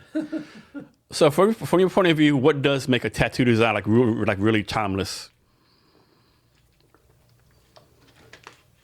Well, I think something like that, whether if you look at it today or 100 years from now, it's still like relevant. That's what makes it timeless. If it's done right, it's a timeless tattoo. I mean, there's trends in tattooing, There's like all those dudes that got fucking armbands, the tribal armbands in the 90s, and I remember that. Now it's coming back to haunt us. These people now they're in their 50s and they don't want that shit anymore, and they're like, oh, I want to cover this up. But like, I tried to talk you out of that fucking 30 years ago, but you wouldn't have it. The lower backs. There's going to be a lot of women, with lower back tattoos. The tramp tattoo. At the old folks' home. The tramp tattoo. Those are cool though. Those are. I don't know why that. Like Vince Vaughn fucked that up. Like in one of those movies, they made some wisecracks about lower back tattoo, and then I think like the stock just dropped in them. And I mean, you could go into Tsunami in like 2003, and on his Saturday there'd be like 5 chicks bent over chairs, asses hanging out. They would always put like cute underwear on, and they'd be all flirty with you while you're tattooing them, and that shit fucking hurts too. When I got my lower back tattoo, yeah, I thought back to every like fucking tribal butterfly or lower back thing I did my entire career, and I was like, ooh, yeah, that shit sucked. So for me, like tattoos hurt and all. For me, what really gets me how they itch so much after they heal, right? That what gets me the itching part. Sometimes, yeah. When I was getting my back done, there was a couple times I literally wanted to go out to the tree in my front yard because I was just like, the combination of the hair growing back through and the skin healing and stuff like that. Yeah, they can itch. So you opened your own tattoo shop back in 2000. What influenced you to start your own company or your own business? I don't want to drive to Seattle anymore. Mm-hmm. But you didn't just want to get a tattoo job in Tacoma? Well, there was a couple shops in Tacoma I'd applied at. I don't know. Maybe I wasn't cool enough to work there or whatever. But I didn't. It wasn't really. I would have been happy just working somewhere. But But I also got to the point in my career. I was maybe about 11 years in where I'd managed a shop before, and I wanted to see if I could do it. And even trying to find. It was hard back then, even in Tacoma, trying to find a place that would even lease to me. I had the door shut on my face so many times to the point that I almost gave up. I didn't think it was going to happen because any of these big property management companies, as soon as you mention the word tattoo, especially back then, it was just like a big red X from fucking, Family Feud. You just hear, and I would try and bullshit too. I'd be like, yeah, I'm trying to open this like art gallery poster shop with like a little bit of tattooing, and it'd just be like, nope. And so the place that finally let me rent, I had to convert an old auto garage. There were like auto parts in this fucking place, and I didn't even think I was even gonna work out. I was like, I don't even know what the fuck I signed my name up to, but again, just determination and making it work. And I had to time the opening of my shop with the yellow pages as well, because that was the only way people would find out about your business back then was through the phone book. And if I opened up at the wrong time of the year, I would have to wait an entire year before my number could be printed and listed in the phone book, which is really fucking expensive. I mean, I think I had a little ad about this big, and it was like $600 or $700 a month back then to advertise my business. And so those were the two factors I had to take into consideration when I went to open my shop. And then also giving my employer that I worked for in Seattle plenty of time. I didn't want to leave them high and dry because they were nice to me. And so those are things there's ethics in tattooing like that. Like, you're supposed to, when you give your notice to a shop, you give them a little notice. You work. This person opened up their doors and they let you work for them. Don't be a selfish asshole and just quit. Some people, it doesn't work out like that. Everybody's got their own ending to every job. But I've never burned any of the bridges that I've worked for. I've always been able. I still walk back into my old shops like in Albuquerque, and I'm just greeted with hugs and things like that, just because I did things right throughout my career, and I still try and do that. So being in a new shop in 2000, how did you go about getting your first customers? Oh man, I didn't know anybody in Tacoma. All I had was a big sign on 38th Street that said tattoo, but I knew the street that I picked at the time was one of the busiest streets in Tacoma. It was right down the street from the Tacoma Mall. There was we didn't have a website when I opened up. There was no MySpace, so there was no Facebook. None of that existed. It was just the yellow pages and just sitting. I would have to sit in my shop from like noon till 10 p.m. The hours were a lot longer in tattooing. Now they're cushy. I make my appointments in the morning and then I'm done by 5 o'clock. But so many years of my life was spent sitting in the tattoo shop till 10 or 11 o'clock at night, because sometimes tattooing wouldn't even get busy till 7 o'clock at night. You sit there all day and get ready to go home, and then 3 soldiers walk in, and then you're like, well, time to go to work. Like, it's either that or make no money. So there was many nights I didn't get out of my shop till really late, especially like when I opened when we finally started getting a little bit of, we started getting a lot of, like, not in a little bit, we had a lot of like military clientele. So we could almost set our paydays to the 1st and 15th, because we knew when those guys got paid. And as soon as they got paid, you'd see them roll up, you'd come in the shop and have like a new pair of sneakers on or something like that, and you knew they wanted to get tattooed. So I made a lot of good friends with military guys. The problem with that is as soon as you get friends with them, they get stationed somewhere else. You're like, oh, cool. Or you don't get to finish their tattoo. You start this, and they're like, oh, I'm going to North Carolina next week. I'm like, fuck you, dude. Thanks. So you're going to be a nice little coloring book when you get over to North Carolina, because we already, outlined your arm. You already talked about the sun, but can you go more deep? Like, what kind of challenges you had when you first started? Opening my shop, Yeah. not being able to pay my bills. Tattoos hurt and they're expensive. And I mean, we didn't, what we charged for tattoos back then, as opposed to like now, I'm not saying that I charge almost the same. I raised my price a little bit, but it's like, I think at the time we had like a $40 minimum at the shop. So it was like, it was a lot. I had to do more tattoos to cover my bills, and just trying to treat every customer good that walked through the door, and it wasn't even until like maybe the 3rd or 4th year where it just like, it never gets easier. Even after 26 years, I'm not like, oh, I've made it. Like, I just feel fortunate enough that I've been in one place long enough that on any day I'm gonna pick up my phone and somebody's gonna want a tattoo from me. Just, it's a sheer numbers game at that point. Because I have to imagine you get so much like clients from this word of mouth, from people telling, hey, go. Cause every time I see someone say, we get tattooed at, here's my guy, right, all the time. So I can imagine how many business you have from people just referring to you. Oh yeah, I mean, I get a lot of referrals. I get a lot of repeat business. And tattoo, and it's like this with all tattoo shops. Like, people find a place that they're comfortable with. It's not like everyone's like, oh, you should go see my guy because he's better. That's not necessarily the case. Like, they just have a connection with these people. So one of the things I get bummed about is that I don't get to see a lot of work from the fellow tattooers in my town other than Instagram. So Instagram's kind of good in that kind of aspect, because like these people are loyal to their shop. My clients are loyal to my shop, but there's a lot of people out there doing really nice work. Yeah, to me, I think having a tattoo guy is almost the same as having a barber, right? Yeah. You have a barber. We both use Christopher McQueen. Yeah, Chris. I think it's the same way. Tacoma, Washington. But I'm also a collector of tattoos. I've been tattooed probably by like over 70 different people. Some people, they come to me and they're like, I only want you to tattoo me. And I'm like, okay, which is fine. And that's awesome. And, but I went and got tattooed by a lot of different people because I wanted to see how other people do stuff. To me, it was like my continuing education.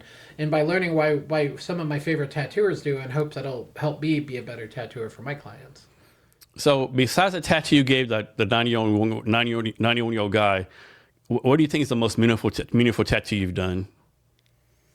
Oh, I don't know. They all mean so much. I mean, I tattooed my mom. That was fun. That was probably the weirdest tattoo I ever did. A few years And back. actually, that's the next question. What's the weirdest tattoo you've done? Well, people always ask me that. What's the craziest, weirdest tattoo you've ever done? And everybody's always expecting to be like, I tattooed this guy's dick one time. But that's not the craziest, weirdest story. Hey, I've never tattooed his dick, but for years, my mother, she's the character that kind of weaves in and out through a lot of my stories. You got to understand, my mom's from New York. She talks like this. She don't give a fuck about nothing. Like, she's just like some shit you see out of the movies is my mother. And for years, she wanted these bright red lips around her belly button. She's like, I want them outlined in Chicago red. And she goes, so when I die and you burn me, I can whistle at the angels. And so that kind of makes sense, though. Yeah. So one day I go to her house and she's watching like The Price is Right. My mom's on oxygen and shit. Like she's like she's drinking a beer, like, and she's on the chair and I'm doing these like bright red. I'll text you a picture. You could edit it in there or something. But these bright red fucking lips on her belly button.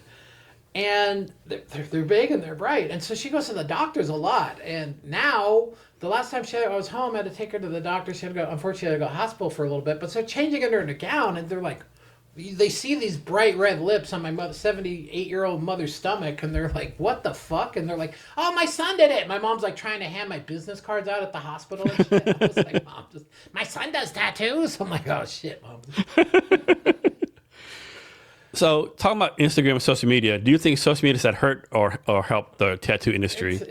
It's a double-edged sword. It's killed us while fucked us all at the same time, but it's given us everything. So I don't know. It's part of our world now. There's no going back. That Pandora box has been opened. So I mean, it's great because it helps me find clients. It's bad because I waste too much time sitting on my fucking phone and looking at shit.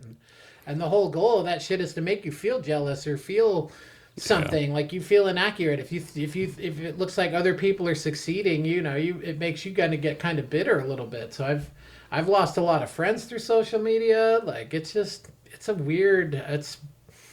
above my pay grade. I post like a 50-year-old man, like, here's my tattoo. You want to get tattooed? Come find me. So I recently got on something called TikTok.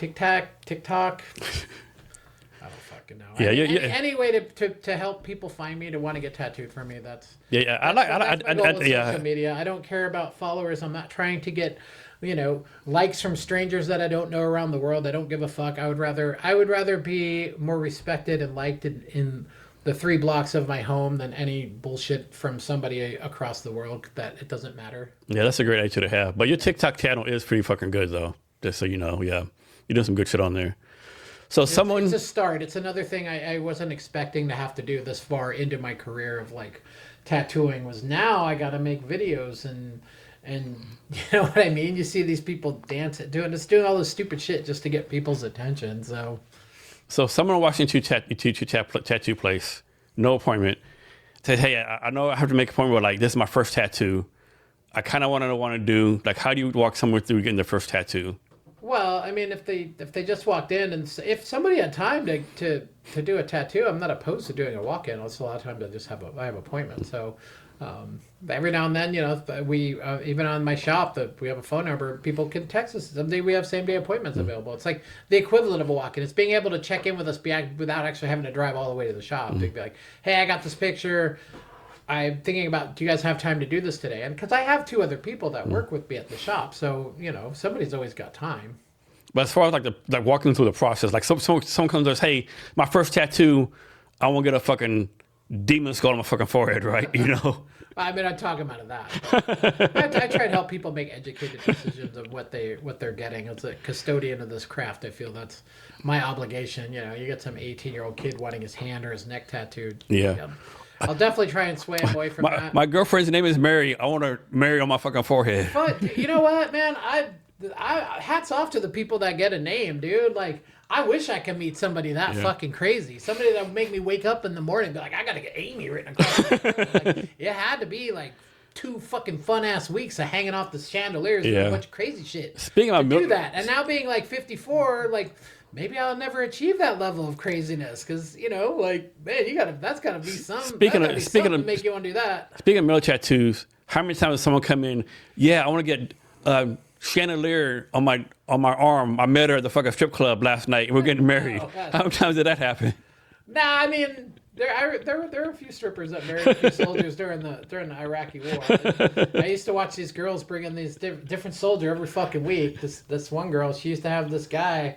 She would have her boyfriends all get the word Jen's dick tattooed next to their dick, and this Jen would always bring in a lot of different dudes. And then months later, these guys would be coming back. I need to cover this up. Like, I ain't fucking around with that shit. Like big black bold letters, Jen's dick. That's fucking insane. Oh yeah, it was the funny shit that happens in the tattoo shop. One time this guy and his girlfriend were getting matching tattoos. It was a busy Saturday, and in the middle of all this, the guy's wife walks in and totally catches them both and just starts fucking. We had to throw the wife out of there. We're like, yeah, you could. They're getting tattooed right now. You can save this Jerry Springer shit for when you're out of here, but you got to go. So That's crazy. So me, I do have some names. I have my grandmother's name right here, my 3 kids and my 3 grandkids. Those are the names I have. But as far like some, random, like, yeah, I mean, I have my daughter's name tattooed on my Yeah. wrist here. I got my son's tattooed name on my leg. So I mean, yeah, I mean, they're different names for different meetings. I mean, now I don't even know these kids they don't call each other boyfriend, girlfriend anymore. they're like partners. Situation shit. There's like shit I gotta look up when people come in. They're like, this is my partner. I'm like, what, do you guys got a business together? Like, All right, yeah. my partner. It's just like, well, not your girlfriend. Like, I don't get that. Yeah. So I don't know what they. I'm starting, like I said, I'm starting to feel my age, and there's a there's a 30-year gap between me and somebody that just turned 20 years old. So it's they speak a different language, and most of my clients that I tattoo at my shop, they're not. I don't get the 18 to 20-year-old Yeah. crowds. I have people that are a little bit farther along in life that kind of know what they want. They're in a better place financially. They know that like paying for things that are good are worth the money, because then you only have to pay once and it's done right. And especially with tattoos, there's nothing worse than I get people all the time. They've gone to somebody, they've got this terrible tattoo, and they've spent like an enormous amount of money on it, and it's just like, you spent thousands of dollars on that, and then now you have to come to me and spend money all over again, and then I got to try and fix up. It's like I don't necessarily have a magic wand that I can just make everything look pretty again. But Like you can match or erase the old tattoo off. yeah, but there's some stuff. There's ways of fixing up tattoos. I've been doing it long enough. For me to say somebody to like go get laser removal, that would take a lot. And a lot of the times with these laser removal clinics, the work that I've seen is not very good. I see people that have had like 10, 15 laser treatments and their tattoos are still there. And it's like, and then I know people who have like 1 or 2 and the tattoo's gone, because there's a lot of people out there claiming to do laser tattoo removal that I just think aren't qualified either. So I don't know too much about it, but I'm just going off the results that I've seen, because I had a friend who once had his whole entire face tattooed and had it removed, and he had to go out to the East Coast to like Baltimore, because at the time, this was like 20 years ago, there's only like 2 doctors in North America that had this particular type of laser. And so they had to put him under full anesthesia to remove this. He had like big, dark tribal stuff on his face, but it's all gone and there's no scarring. He's got like one little patch up here. It just looks like he's got like a little grease smudge or something. But if you met this guy today, you would never guess he had his whole fucking face tattooed. So what's your advice for someone to pick out like their first tattoo artist? Just find somebody that trust your gut. Go meet a few of them. A lot of people they do that. They set up consultations with a few of the artists that they like, and then they just kind of go with the one that feels the best. And you didn't go this year, but you usually go to this tattoo convention in Austin every year, right? Yeah. What's the importance of going to a tattoo convention? Just like, I like it for the networking aspects. I like that I can in real time see like what people are doing. 'Cause, I'm not necessarily agree with tattoo contests, but it is part of the it's one of the things. It gives people something to do when they're at the convention. And as a judge of the contest, which I've judged a lot of them, I love it because I actually get to see all these tattoos up close and personal. Because a lot of times people are walking around the conventions and they got their clothing on. They're not necessarily walking around naked showing off their tattoos. But some people come through up on stage, and I just look at the work that they have on their body, and it's incredible. It's just like every year seeing it, it's just the technical and the artistic elements of tattooing get pushed further and further and further. It's exciting to see. are there any like younger or up and coming tattoo artists you're like, man, this person like is really like good at what he's doing at such a young age? Almost all of them. God, it's hard to. I get on my social media, and when I scroll through, like I said, when in the 90s we had the tattoo magazine, so every time you sat down to take a shit, you had 30 minutes to sit there and stare at all these tattoos, and you would learn people's names by their different regions. And there were times where like Texas had its own kind of style of like this really bold traditional stuff. The California's got a lot of like Southern California got this like lettering and fine line black and gray kind of style.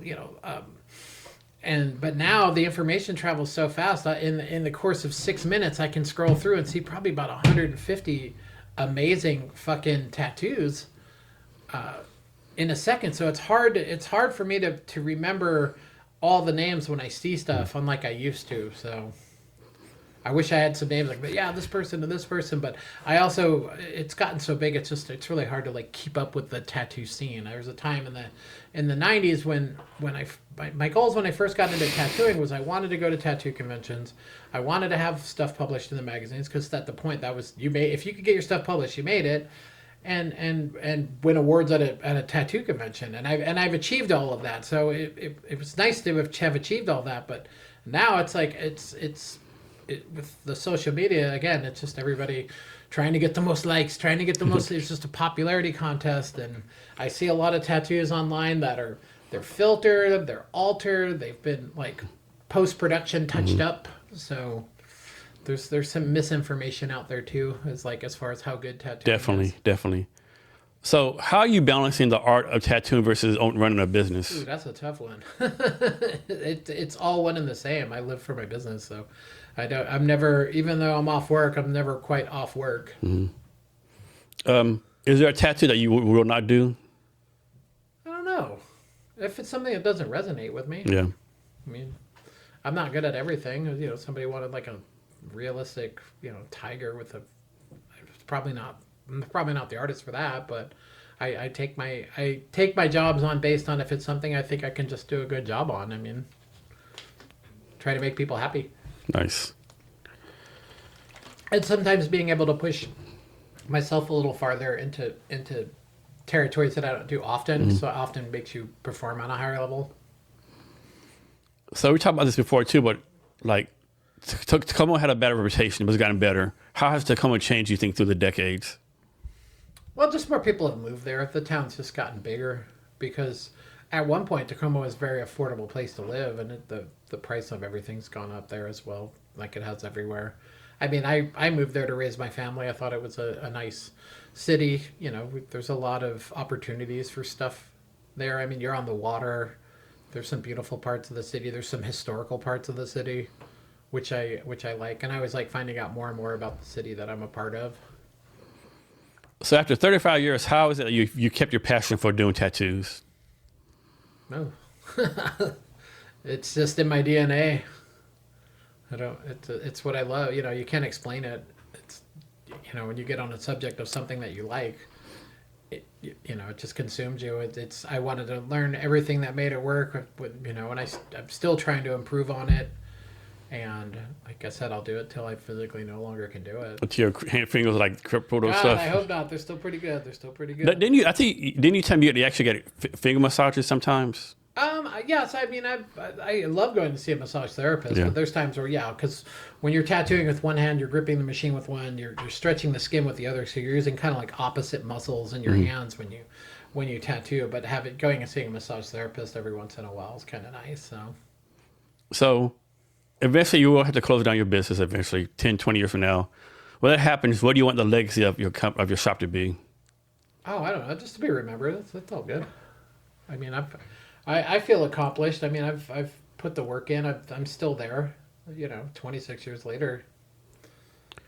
A few more left in me. A few more, yeah. What's the most painful place to get a tattoo? Oh man, there's a few of them. For me, it was the back of my thighs. Oh, that was terrible. My sternum, it's a pretty bad spot. Oh, what else? The wrist. Yeah, my wrist. My wrists are so fucking burned. Yeah, my wrist and my Achilles. Yeah. Has this ever happened? Like someone's gonna tattoo and they're like, "Hey, I gotta tap out. Like I thought I could take the pain, but I can't do it." No. No one's punked out. Because like the burst, the pain's so short. You do a line, you stop. You do a line, you stop. You do a line, you stop, and eventually you start. Your body is a pretty amazing machine. Like you start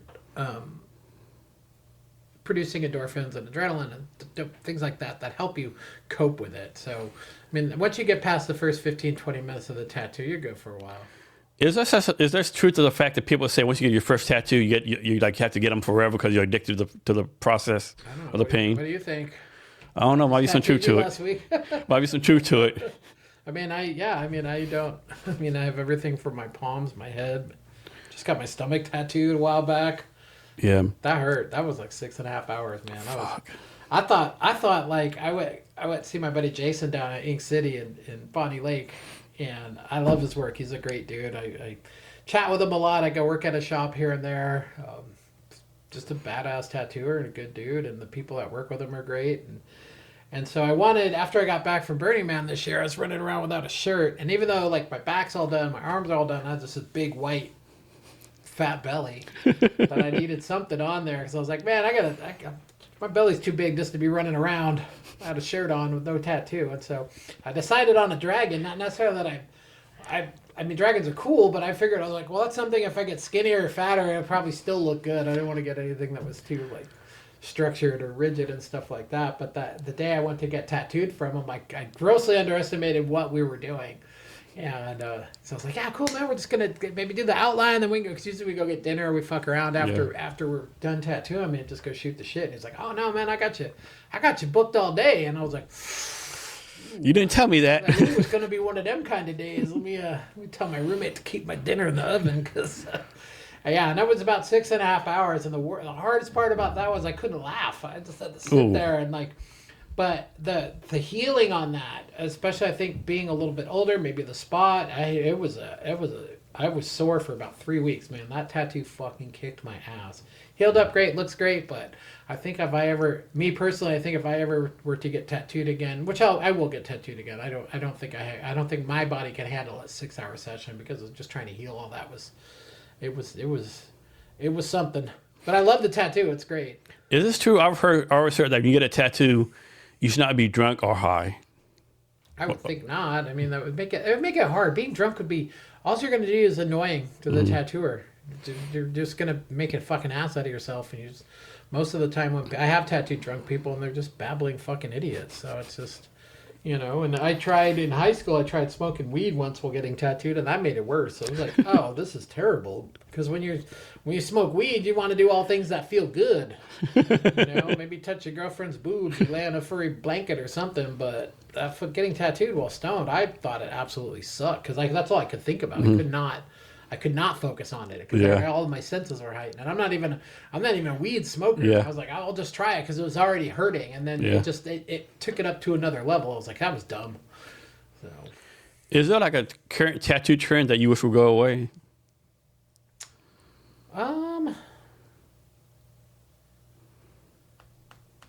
Yeah, maybe some of this people be getting some of this like really micro fine line stuff that I just know it'll be easy to cover up later on in life. But these people now, these I don't want to say these kids, but these younger people, they just seem to get just random shit tattooed all over them. There's like no, I mean, even when I was trying to do my arms, I was trying to make them cohesive and have some flow to them. But now these people, they just come in and they go to these Friday the 13th event things and get just cheap little stickers tattooed all over them. And I don't know. I mean, but again, that's their choice. That's their body. They can do whatever the hell they want.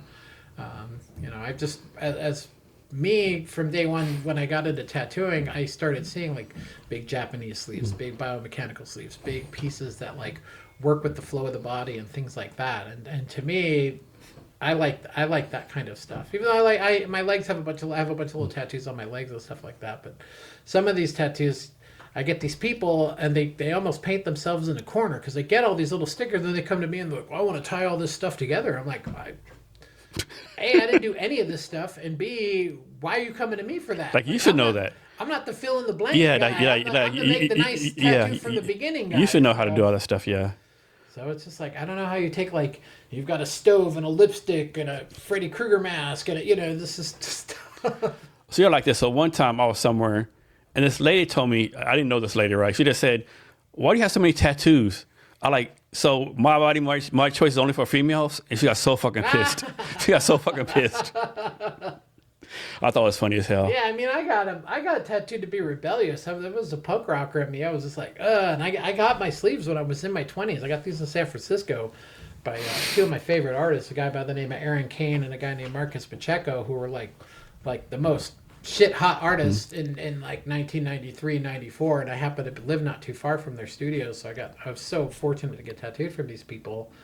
And So from 1989 to 92, did you work for anybody or just doing tattoos on your no, own? I was still in high school. I really, in like 89 and 90, I graduated high school in 1990, so I was maybe doing like one or two little tattoos a week. I was doing a lot because I was just trying to learn as much about it as I could, because even those machines, the equipment and stuff like that, it wasn't until, like I said, my friend Big Edit helped me out a lot, and that was about 91. And he even, told me what to say and how to act when walking into the tattoo shop. Because people come in every day, I want to get an apprenticeship. But, yeah, okay, so just walk in. I'm supposed to give you the keys of the Corvette. What do you have to, there's an approach you have to do with, I think. And so your friends in high school, they're saying, hey, Tim, man, my parents, I can't hang out with you no more because you're a bad guy because you're giving fucking tattoos out. Yeah. I still owe a couple of fix-ups to a few of my friends that trusted me long ago, because I was like, oh, dude, don't worry, dude. When I get better, I'll fix this up for you. And they're like, when did you got better, right?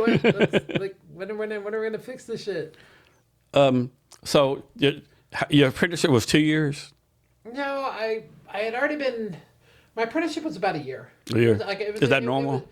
It depends on how fast you learn. Okay. It's like, how long is a piece of string? I mean, if you're smart, you can pick it up and figure it out. If you're dumb, you may not get that far. So. And do tattoo apprentices get paid, or how's that work? No, I actually had to pay for my apprenticeship. Okay. My apprenticeship, I think it cost me $5,000. Oh shit. Okay. Well, let you know That you know you're serious. Yeah, it's another way to keep you motivated. Like, I can't just quit. I just lost $5,000. Yeah. I'm sure there's no fucking and refund these people policy. are taking time out of their life to teach you and stuff. So, So you have a story from your apprenticeship days you can share?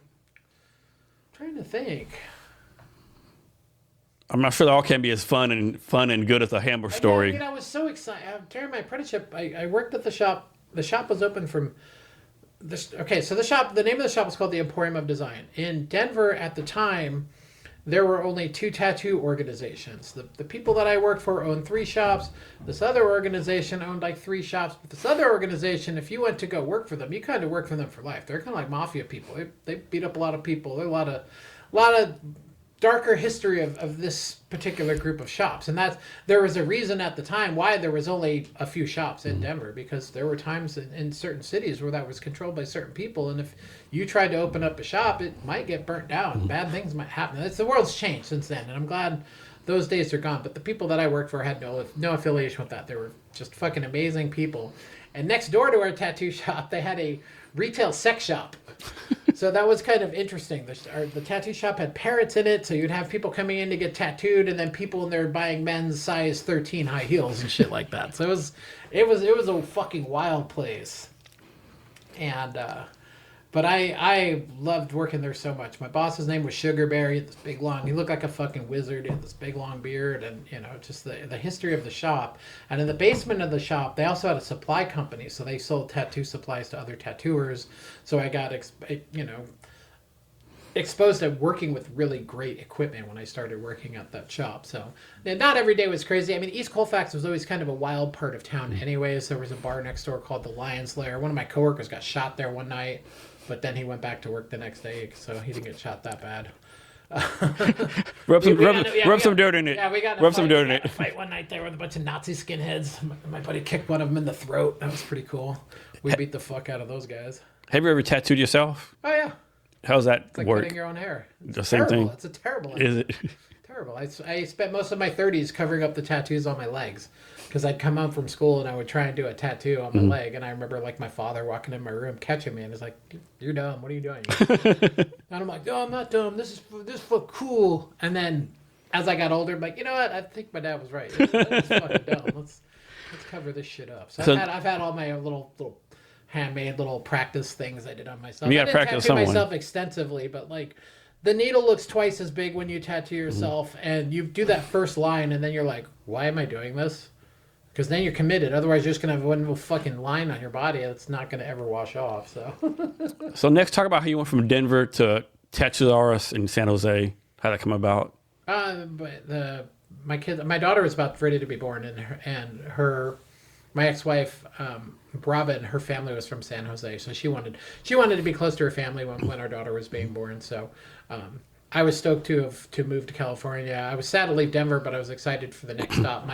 The shop that I worked with was really nice. They wrote me a letter of recommendation. They knew a few people out in San Francisco that if I needed help, they're like, hey, call us. We'll make some calls out there. So pretty easy in transition for you then. Yeah. No, between leaving my shop and especially getting like a full like blessing from, I still have that hand typed letter from my boss. I bet that's special. Yeah, he's no longer, he's passed. His name was Paul Arts. There were two owners of the company, but having that hand typed letter with his signature on it, I mean, it's just another reinforces that I knew that was doing things, trying to do the right thing even back then. And this is the one that was owned by that crazy guy who got murdered, right? That was in San Jose, not Denver. Okay, San Jose, yeah. Yeah. Any other crazy stories you can share? Why the hell got to be crazy? I mean, off the wall, interesting. Oh man, that's like when it's like when you ask those questions, like all of a sudden you draw a blank. Or, Yeah, it'll come to you. It's like, if you could get any tattoo you wanted, what would you get? And you're like, Yeah. I mean, there's days that just go by, and they're just Some days are days, some days are born. I'm sure. You're like, what the fuck, and sometimes you just get so numb to it. What might just be a crazy day might just be fucking Tuesday for me. Like, I mean, I've been around a lot of different elements. I've been around a lot of good people. I've been around a lot of bad people. Somehow I feel like I've come out unscathed. None of it really rubbed off onto me. I didn't pick up any of the bad traits. I know you won't be able to answer this, but any idea of how many tattoos you've done? No. I wish. I wish I had like a play count, because it has to be in the tens of thousands. I don't know. Like, Have you ever been somewhere like totally random and someone say, Tim? Oh yeah. Remember I've me? been all over the world. I'm just standing on the corner of New York City, and I hear Tim. I've been in airports. I've been all over the place. Friends that are around me. I used to date this gal, and she'd call me Famous Tim, because everywhere we go, I'd be like, Tim, hey, oh Tim, and, oh, you did this. You know what I mean? So I've encountered people worldwide in the strangest spots, and that's kind of a nice feeling sometimes when you see that. So next, like, talk about how you take care of yourself. It's like physically or mentally. How do you make sure you take care of yourself? or maybe how you not take care of yourself. That's the better question. Take better care of myself, but I like to travel. I like to go, separate myself from it. I mean, I'm always constantly working, even if I take a vacation. I always bring my iPad with me, so I'm always when I take a few days off just to kind of refresh. And I like when I can just draw stuff too, like on my own terms, instead of always having to like have these like tight deadlines that I keep up with. And but that's the best way that I can just. And how you do go about like taking time off? Do you like take 2 weeks off a year, a month a year, or just take off when you want to? I take it off when I want, but I also make sure that I've got like my bills covered on that, because when I take time off from work, I'm not making any money. So it's just like any job. I don't get paid vacation, so I never really take long vacations because I get homesick really fast. Usually anything over 2 weeks, I'm like, I can't wait to get back home for some weird reason. And you're going to Croatia later this year? Yeah, I'm going with one of my friends. She's turning 50, so her and her husband, and I think there's probably about 10 or 15 of us going. We're going for some music festival. Okay. But I'm going to stay out there. The music festival is like kind of at the beginning of the trip, and then I'm going to stay out there, I think, for another week and a half. I'm just going to rent a car and just kind of explore. It's such a beautiful country, yeah. Yeah, it looks amazing. That whole area, yeah. I've done enough YouTube watchings on it, so I'm not too scared of going. So it's going to be. That's one thing. I've done a lot of traveling. I yet to be a country where I said, man, these people suck, right? Everywhere you go, people are fucking just fantastic. Driving in other countries can be stressful, though. Yeah, I mean, yeah. Like I went to where was it, Santorini, Greece. Even though it was a little island, man, it's still pretty like nerve-wracking. It took a couple days to get used to driving in another country, and then you're like, okay. Any idea? Any idea we're gonna go to after Croatia for your next trip after that? No, I mean, other than just trying to go back and forth to help my mom out in New Mexico. This year I'm pretty much just focusing on just working and tattooing as much as I can because Yeah. I know our economy right now is kind of fucked. So Yeah. and at least I feel fortunate enough that the people that support me while getting tattooed, by getting tattooed for me, has kept my business going. So I can't stray too far away from my business this year because of just if gas is going to go up to $5 or $6 a gallon, Yeah. people aren't going to have much extra money to get tattoos, and so it's I still try and when I tattoo people, I try and make it I affordable for them. I try not to overcharge people, and I put in a lot of extra work for people that I do that I don't get paid for necessarily in money, but it makes up for in other ways. So for your tattoo shop, does it really matter who like is in charge of city government in Tacoma? Does it matter like it's a Democrat, Republican, or the policies? No. People, tattoos. I believe that tattoos are not political. Like there's no. I mean, But as far like maybe tax laws they pass or something, or anti or pro business. We pay our sales tax. They tell me what to pay. I pay it. It doesn't. Doesn't matter which administration's been in the. I mean, I think who was president when I think like maybe it was Clinton. Yeah, Clinton was 2000. Clinton and then Bush. Clinton, and then who was in '98? It was King George the First. George W. Yeah. Yeah, because he came after Reagan. Yeah. So yeah, I mean, it's the same thing. I got to get up and go to work. Regardless who's in the White House, I got to get up, go to work, draw my pictures, pay my mortgage, keep the lights on, help my kids out. Yeah, I have a good friend in New Jersey, and he was like, "Why do people care what the gas price is? You got to go to work. You got to pay you got to fill a tank up, regardless how much it is, right? It doesn't no good to complain about price. You're not going to walk to work."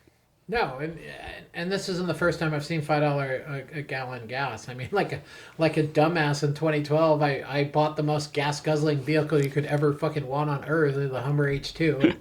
It's the day after getting tattooed, and I was stoned as fuck, and I went and test drove that thing, and blood was leaking down my back because I felt I needed that. And I don't know, have I told this story? No. Oh, that's a good one. You'll like this one. Because we can't talk, I don't want to talk about tattoos the whole. I got other funny ass stories, but this is a good story. I was getting my back piece worked on, like 2000, this was 2012, when gas hit $5 the first time, and people were just fucking panicking. They were trading in their Suburbans, their Tahoes, all this shit to like buy these overpriced Priuses and shit. And at the time, I had a Toyota FJ Cruiser, which when those things came out, I was like, oh, this is the coolest shit ever. And I hated it. I didn't fit in it. I was really let down by this vehicle. And I already had I had a Humvee for years. That's how I used to advertise the shop. I had this crazy idea in 2001 that if I actually bought a fucking Humvee, put the Tsunami logos on it, drove that motherfucker around town, like it would bring me business. And it did. That's another story for another time. And so when the H2s came out, I was such a loyalist to the H1. I would talk shit about them. I fucking hated them. And then one day I test drove one, and I was like, oh my God, this is like driving my fucking couch. This is the most comfortable fucking thing I've ever driven in my life. And so this day I was getting tattooed. I thought I was going to get tattooed for a couple hours, but it ended up being kind of a shorter session. And I had eaten a weed gummy. I tried to do something because I knew it was going to be bad. It was on my kidney area. And so I got tired of driving this Toyota thing. I've been driving past this dealership for a couple days and saw this truck there. So I swung in there, and literally I walk in there, and the salesman's like eating his cup of noodles, and here goes my dumb ass, gas at $5 a gallon. Hey, I think I want to check out that car. And like literally this dude like almost choked on his fucking noodles. Like the sales manager's like, don't let this stupid fuck leave, because nobody's gonna buy this thing. And so I take it for a test drive. I trade in my Toyota FJ Cruiser. I gotten all, paid money for the car and all that shit. And this car was like, it had TVs in the headrest. It had like Jesse James. This thing is fucking ridiculous. And literally, like, the next morning I wake up and I look at my driveway. I'm like, what the fuck? Jay-Z come over last night? What the fuck? This looks like a car in a rap video. All my friends are laughing at me. They're just all, you bought one of them fucking things? And I was like, yep, I sure did. I still have it. I love it. It's for when people start crying about gas prices. I was like, well, at least my car's paid for. And I live 5 minutes from work, so I don't. It'd be different if I had to commute to Seattle every day. Yeah, of course I'd have something a little more economical. But I mean, I think cars should be fun. You ready for a drink now? No, I'm good actually. Okay, cool. Do you want to take a pause? Nah. So what's your like vision for the company going forward? Well, I'd like to find one more artist to work with me. My shop has it's kind of in a unique space that like I'm able to just rent out an artist their spot and they can come and go and be their own boss and I stay out of their hair. It's a space for somebody that does have a clientele and just wants a quiet place to work. So maybe getting one more person to working with me and just trying to keep the other people that work for me staying busy. Is that kind of like beauty salons? They rent a space outside, same kind of thing. Every shop has some artists work on a commission, some artists pay rent. It just depends on the dynamic of the shop. Mm-hmm. I don't necessarily want to be anybody's boss anymore. So, but just giving somebody the opportunity, that could be self-reliant, that could come in and do their thing and want to be a part of the shop. So here's the one for you. Someone comes to you and they want to be your apprentice. What would they have to do to convince you to take the time out to apprentice someone? I don't know. They'd have to get a lot of tattoos from me first. Mm-hmm. That's just where it would start.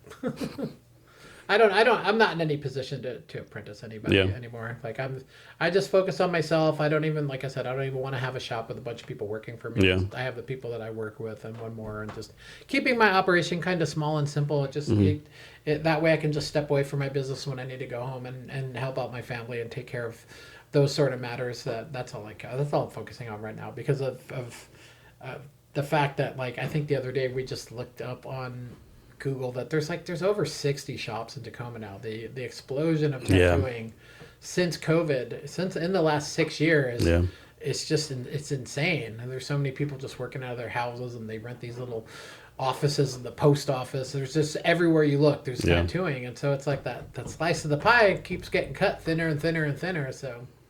But yeah, I would think you have a pretty reliable clientele that comes to you over and over again. I do, but I don't rest on those laurels. Mm-hmm. I don't give up on that. I put all my effort into it every day, not trying to keep all of that because I just want to stay relevant. I want to stay visible, and like where my shop is now in Tacoma, I'm not in a very visible space. Like I chose that. Like I don't want to be on a busy corner. I don't want to have a big sign that says tattooing on the.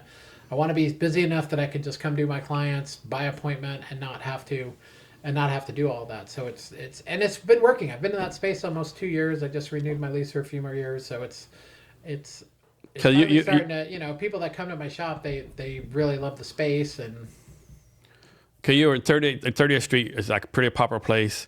Then you on, I think, 6th Avenue to come a pretty popular place, but now you're in like a less popular place. But it's like you're happier where you're at right now. Yeah, the space that I have is a lot smaller. It's a more manageable space. There's an art gallery located within the building that my shop's in. There's a glass blowing studio in the back. The owner of the shop is a local artist, glass artist, who's really involved in the Tacoma art scene. So it's a really amazing building to be in, knowing that it's connected to so much art. It's not just like some generic strip mall space or. Yeah, it definitely has like the word. It definitely has character there. That neighborhood has character. Soul. It doesn't have, It doesn't have fluorescent lights and acoustic ceiling and things like that. So you walk in and you can smell the old wood in the shop. It just has a cool, like the grit as you referred to earlier of Tacoma. It definitely has that. And we have some bigger plans with the building. We're going to paint up the front of the building is a big facade with big windows, and it's a bright blue building now. So even as you drive past it on MLK, you're like, hey, what's in that building? Because it looks, I've got all kinds of cool things in the windows. There's all kinds of neat art in the lobby. So it just looks, you don't necessarily, it's a tattoo shop, but you don't know it's a tattoo shop at first. So it gathers people's attention. So we want to actually make it like a part that when people just drive by every day, that building, they look at it, they see it, they know it. So a random question: has anyone got hit by the train yet? Not that I know of, thank God. That train goes pretty fucking fast. Yeah, you got to be careful when you get out. Between that and the people that go up and down the street, they're not going to stop. But it took a minute when I first moved up there to realize that train it moves. But it's nice that the train, that's all. I moved in there after all that construction because I remember driving down that road when they had it all torn up. That road was torn up for a couple of years, so it's nice that that's all done. I think we're supposed to get a new sidewalk in front of the building at some point. The whole neighborhood's just constantly getting improved. Yeah. So I'm looking forward to where that spot's going to be in 2 years from now. I'm looking Yeah. forward more to the future than the now as they keep putting in more places for people to live. And there's like you got like the Huckleberry Club. There's a couple new little bars and restaurants 2 blocks away that have great food and fun places to hang out. So let's say someone comes to visit you for the first time in Tacoma, right? Say, Tim, I'm going to be here for 5 days. Can you be my tour guide? What would you take him to see in Tacoma? Oh my God. Well, I mean, they usually take them down to Tacoma waterfront, Ruston Point, Owens Beach, Titlow Beach, maybe the Glass Museum. Couple, Church Tank is a good spot to go check out. Obviously, the Huckleberry Club, which I'm very loyal to. Trying to think of what else. There's a couple good sushi restaurants. I mean, that's about I would just kind of take them to the places that I kind of go to every day. I don't. Sometimes I just scratch my head even trying to figure out what I want to do in town. So, do you have any go-to restaurants? Any go-to restaurants? Oh, what do I like? Yeah, I mean, there's a couple of the taquerias that I like around town. Garyev Sushi is one of my favorite sushi places. A guy named Kazu, he's from, I think he's from Yokohama. He's a legit Japanese sushi guy. There's a good little Thai restaurant downtown. So there's a few. So let's suppose you were not a tattoo artist. Do you think you would have just been like for lack of a better term, just a regular artist, like a regular painter or something like that? Or do you think you would have done nothing with art? I don't know. If I wasn't a tattoo artist, I would have probably been a mechanic. Because that's like the only other thing that I really like doing. From a kid, I wanted to ride dirt bikes when I was a young kid. But my mom cut hair. My dad was a constructor. I didn't come from money, and so I would find these like $50. I would cut lawns, and I'd find a motorcycle in the back of like the Thrifty Nickel for like $50 or $100 that had like a dude. I forgot all about the Thrifty Nickel. Man. I forgot all about the Thrifty Nickel. And so I got into dirt bikes that was my first like thing that I was really into as a kid.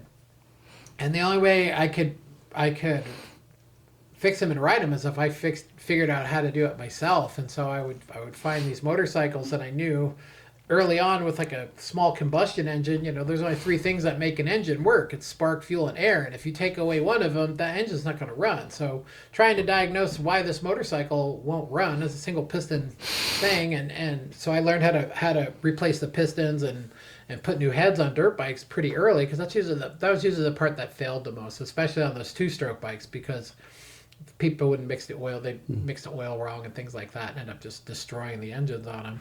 And so I'd find these motorcycles, fix them up, and then by the end of the day, I'm riding past that person's house just all right, thanks. And they're all like, fuck, pissed that they sold this shit to me all cheap. I had people one time I'd go do their lawn. They'd have some dirt bike in the back with like weeds growing through it. Hey, what's up with that? Yeah, fuck, take if you want to go home and change out the tubes and change the oil, clean it all up, clean carburetor up, and start that fucker right back up and just ride that thing. We would get chased by the police out in Rio Rancho, out in the dirt, the desert as a kids. I mean, they never caught us. We'd just be flipping them off and just going. And you grew up in Albuquerque? Yeah, just outside Albuquerque. It's called Rio Rancho. But and so that translated as I got older in high school with my cars. That I had an old Ford pickup truck, and old cars break, and my dad had tools, and we had a driveway to work on it. But it's just like, either you figure this out or you're not going to drive, because we're not taking it somewhere to pay somebody to do your brakes or do your things. And my dad was really mechanically inclined, and he wouldn't do the work for me, but he would provide me the tools, and he knew what was up. He'd be like, you gotta make sure, he'd come out and inspect, like if I did my brakes or some shit before he'd go let me drive it off on the road. But I as much as I hate working on my own cars, I enjoy it sometimes almost as much as I like enjoying it with tattooing. It's real hands-on. I like trying to diagnose what's wrong with the vehicle. What do I need? What's the procedure of taking this apart? What's the procedure of putting it all back together and making sure everything's done right? And so I want to say, Tim, your job is going to be sitting in front of a desk from 9 to 5. You'd go back to crazy, right? No, it would never happen. Even when I was in high school, I would draw my tattoos like on 5th and 6th period, and my teachers used to throw me out of class, and they'd send me to the guidance counselor, and they would be like, "You're not going to get anywhere with this tattooing. You should go into computers." And which, you know, if I, you know, back then had I gone into computers, maybe I would have. But it's just it was never my thing. I like Hands-on stuff. like that. Tattooing, it's perfect for Like me. building stuff. Yeah. And I'm a little, you know, a little ADD, but when I tattoo, I'm just all hyper focused. It's all just all business while I'm doing that. So On average, how many tattoos do you do a day? 2. Two. That's from self choice. Yeah. 2 tattoos. I really would like to just do 1, but then I don't feel like I'm at work enough. So that's why I do. Because it's like, cool, I just did 1. I'm like, okay, I'm only going to work half the day. What am I get home and I don't know what the fuck I'm supposed to do. What's the most tattoos you've done in one day, though? I don't know. I mean, I'm sure back in the day, in your younger days, you just pump them out. Like, I'd go to Albuquerque years ago. My best friend would do this Friday the 13th parties, and we would do these like little Cracker Jack tattoos. I don't know, man, I'd crack off like 20 or 25 of those in a day, because then I'd take like 5-10 minutes to do. It'd take me longer to set my station up and clean everything up than it would take to do the tattoo. So, but now it's like my shop. I don't see how many tattoos I can do in the course of a day.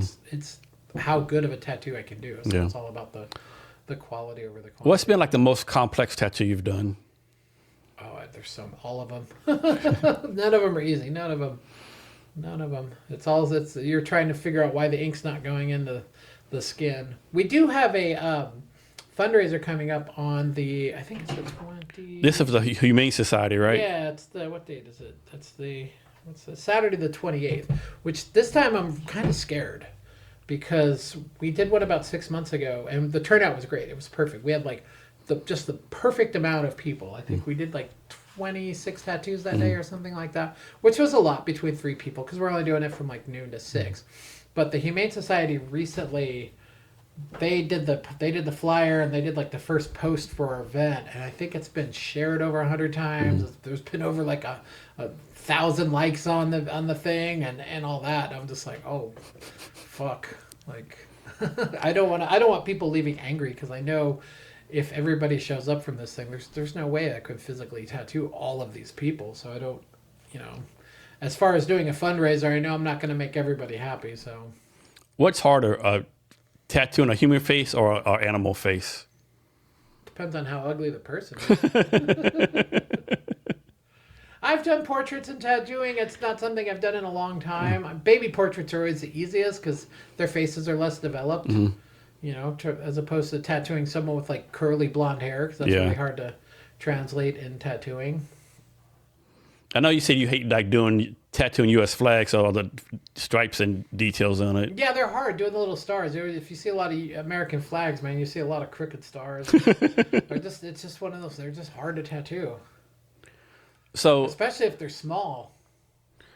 So back in the day, you actually had people working for you. Would you like kind of go watch a tattoo and like put them aside? Hey, guy, like that tattoo's kind of fucked up. You need to fix it. Oh, if it happened, but I always had good artists that worked for me. And, you know, but the people I knew, we kind of would hire from within. So it wasn't like complete strangers. Well, I had a couple complete strangers come in for jobs, but they didn't last very long. So Yeah.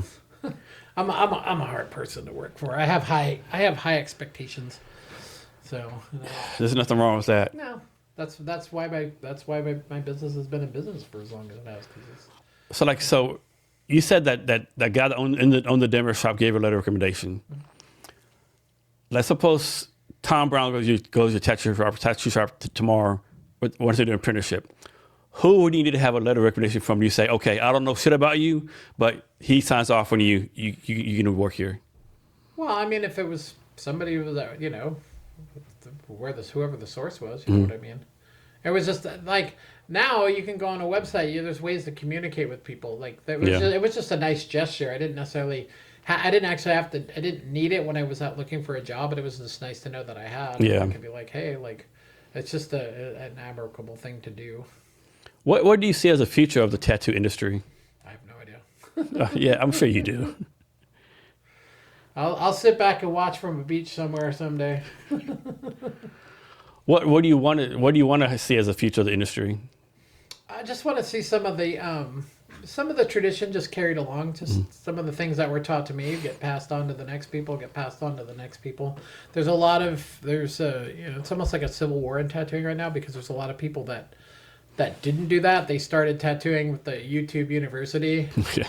And, they see these self-proclaimed people trying to teach people on their channels. I just see a lot of like misinformation. But I mean, there's people that I figure there are some people that will carry it along and take it to the next level. So I'm not worried about it. So you gonna get a tattoo in Croatia? I don't know. Maybe we'll see. I think you will. Getting tattooed on vacation sucks. Yeah. You can't swim. You can't. I used to go. Oh, that's true. Yeah. I used to go tattoo down in Key West.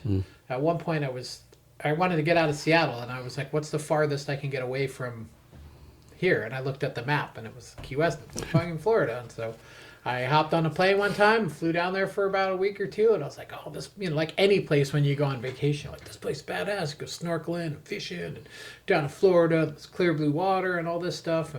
And so I was making an effort to try and move down there. Probably this was 2007, 2008. And so at one point I went down there. I went down there for about a month. But then after I went down there and lived down there for about a month, it just kind of, I get a little disenfranchised with the place after you live there because every other person's just some drunken tourist off a cruise ship. Every tattoo, the shop I worked at was an awesome shop. It's called Paradise Tattoo. It's on Duval Street. It's still there. And I went down there. The island has this big party celebration once a year. It's called Fantasy Fest. It's like a week long on the island where every night the whole entire island's got a different theme and there's bars and people dress up. It's like Mardi Gras or something. It's really cool. And the shop would bring down a bunch of extra tattooers because the shop would be really busy that week. But everybody that came through the doors, they just wanted like conch shells or dolphins, or there's just no way of like trying to build up like a clientele because the island, everybody's so transient there. They were there for that day, so whatever they got, they had to get done that day, and you'd never see them again. They get back on their cruise ship and off they go. So I was like, maybe this isn't what I want. Sometimes when you fantasize about something and then you actually go and do it, and it's two different things. So What's that thing? The grass ain't always green on the other side. But I had fun going down there. The people that I worked with at the shop were fun, and Key West was fun. But I just know that if I had actually made the commitment to move there, and most people don't even actually live on the island of Key West. There's this long highway that drives up to Miami, and so they live on the different various islands because there's only so much room on Key West. Not a lot of and the rents. I couldn't even imagine what an apartment would rent for in Key West right now. That'd be something fucking insane. Insane, yeah. So Tim, is there anything else I asked you? I haven't asked you yet. Anything else you want to talk about? No, I think I'm good. Cool. How can people get in touch with you? They can visit my website. It's Tsunami Tattoo. It's www.tsutatoo.com. Or my Instagram page at Tim McCarthy Tattooing. Probably the two best ways. Okay. I'll also share TikTok too. Yeah. It's Tsunami Tattoo on TikTok. Yeah. Tsunami Tattoo Tacoma, I think. Yeah. Is there any advice or wisdom you can give us before we get out of here on anything? Drink your Ovaltine. Drink more Ovaltine. Thank you for having me on your show, man. It's good to be back. I was definitely a little bit more relaxed this time than the last time. So cool. I think I'm getting the hang of this. Yes. Yeah, you're great. Tim, thanks again. I really appreciate it. Thank you, Jason. Awesome. And to our listeners, thank you for your time as well. Remember to be great every day.